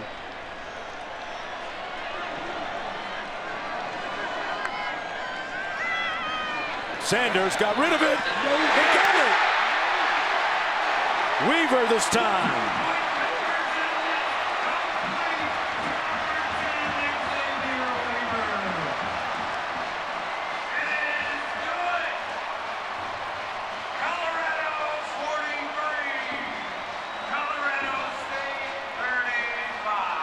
If you didn't know this was a rivalry game, you know it now. Incredible drama and performance. Really, it's just right here on the touchdown. You're going to see this against a cover 2 look. You're going to see the tight end go across the field, and then instead of just hooking up here, he turns it vertical and then gets down in between the hash and the numbers. Look at this. Look at this conversion. That's called, we know exactly the counter to cover 2, and here you just have some confusion on the outside here between the safeties in the corner. They're sending a max blitz. You see 7 guys rushing here, and they just turn loose Weaver in the back of the end zone. And that's what happens. Look, if you're going to send extra rushers in a man-covered situation, you better know who you have, especially when it's a 0 blitz situation. Colorado State, another critical error here in overtime. Nicolosi back to pass. Complete. Down to the 16-yard line. Who else? Horton. He's been unbelievable. A one-man show tonight. 15 receptions for 114 yards, and the meter is still running.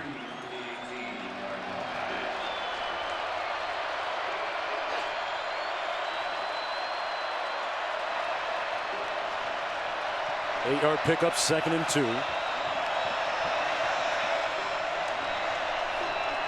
They run it. Boy, that's going to be no gain for Avery Morrow. 3rd down coming up.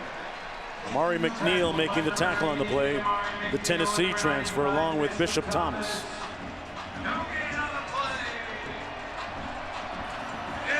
Third and 2.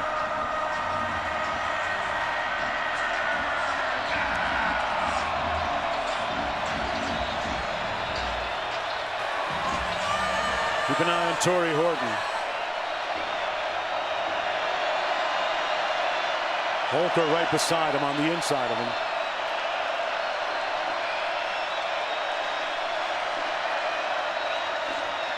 Nicolosi with a clean pocket. Finds his man.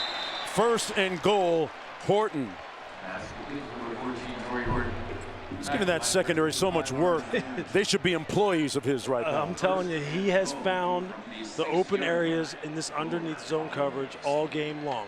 Both teams have exploited it here in the second half. They've all found a nice little groove, quarterback throwing the football in rhythm.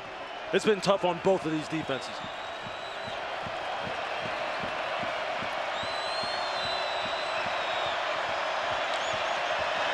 Pelosi going to hand it off. Morrow looking for a crease to pierce that front, and he's brought down by Amari McNeil.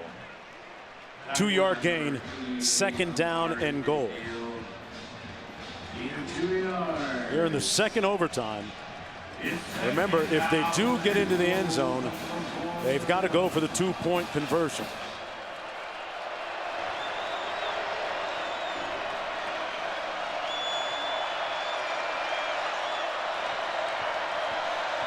Holker in the backfield, Brown in motion.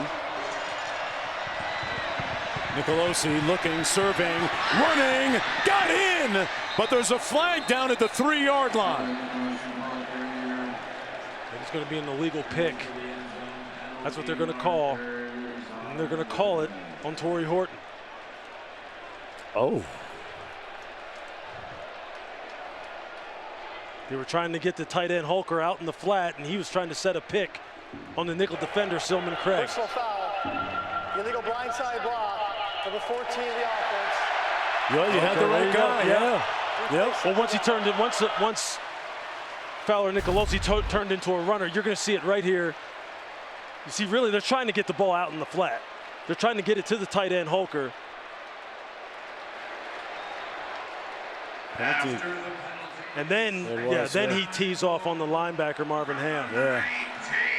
So really, it was an illegal pick first. 16th penalty for Coach Norvell's team for a total of 176 yards.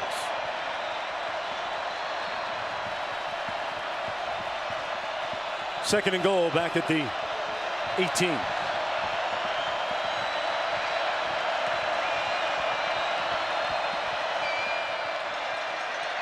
Batted down at the line of scrimmage. Alston got a hand up, and it's 3rd and goal.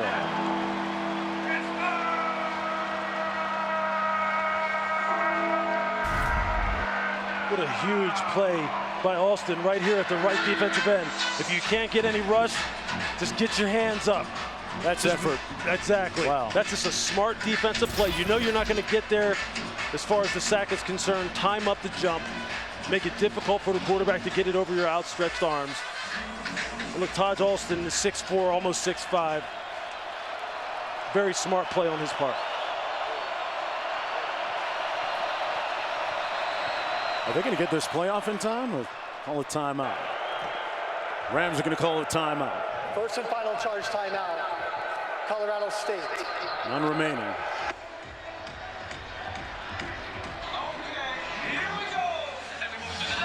Braden Fowler and Nicolosi making his first start of the season here in week 3. Looking at 3rd and goal.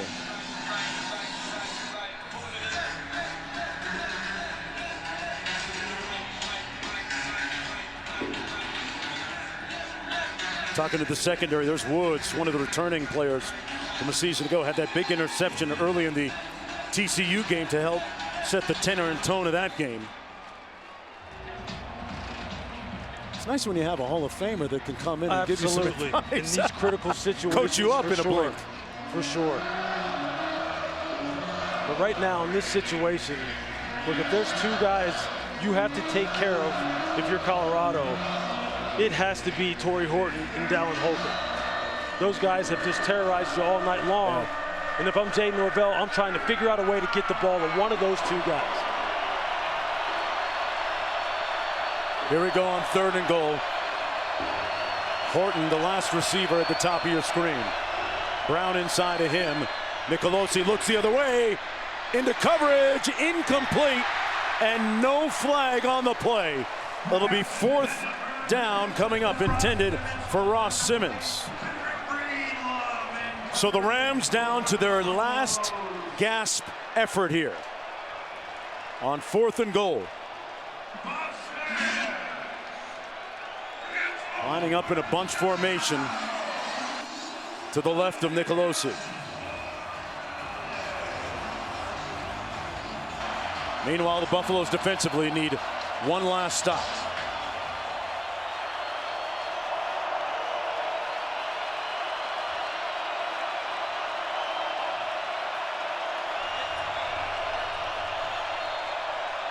Fowler, Nicolosi waiting. Play game. Offense. 5-yard penalty. Remains 4th down. We're going to push it back 5 yards on the delay of game infraction. So you got to be thinking Horton here. Absolutely. Absolutely. You have to be thinking right now, Torrey Horton. Or again, Dallin Holker has made big-time plays after big-time plays. Look, I was a little shocked that they went to Ross Simmons there, and they had him really in the position to get the one-on-one. I'm trying to get the ball to 14 or 5. Little bunch formation at the bottom of the screen there. From the 23.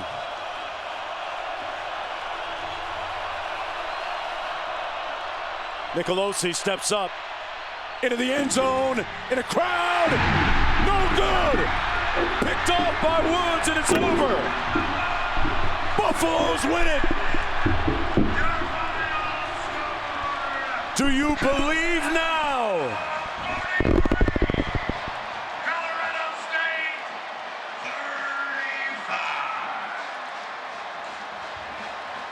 Coach Prime and the Buffaloes improved to 3-0.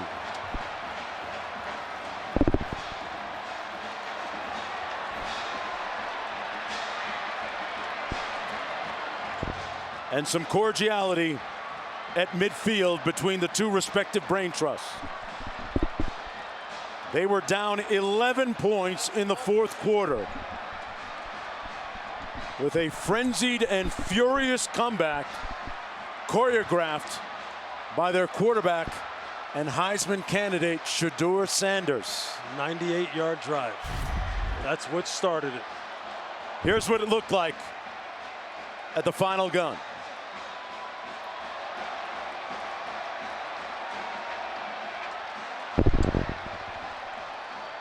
The only thing remaining now is to do that. Give coaches theme music.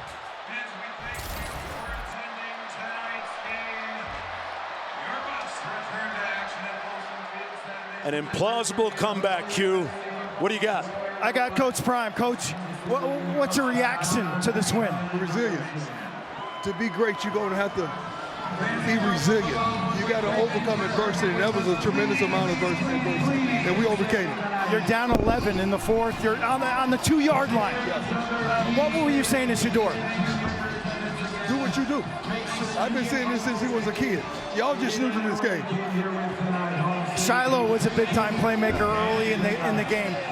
And then Shedeur. I'm proud of my kids, but I'm proud of this team. This team is phenomenal. The coaching staff is phenomenal. They were resilient. I mean, we started off playing like hot garbage, but we got it right. And we got the victory in the end. That's all that counts. We got the W. What'd you learn? Patience. Patience. Thank you, Coach. Congratulations. God bless you. Coach Prime knows now that his team has that clutch gene. Kamara was ejected after the targeting call on Sanders, who's soaking in some of the adulation from the sellout crowd in the end zone. What a night. I know there's a writer's strike right now, but this feels scripted. Right from Central Casting. The Buffaloes, undefeated at 3-0, winning the Rocky Mountain Showdown. They've won the last 5 in a row now. The final score, 43-35 in double overtime. For Ludus Riddick and Quint Kesnick and our entire crew, I'm Mark Jones. Man, we'd love to do this again soon. Sports Center is coming up next. Good night from Boulder. Wow.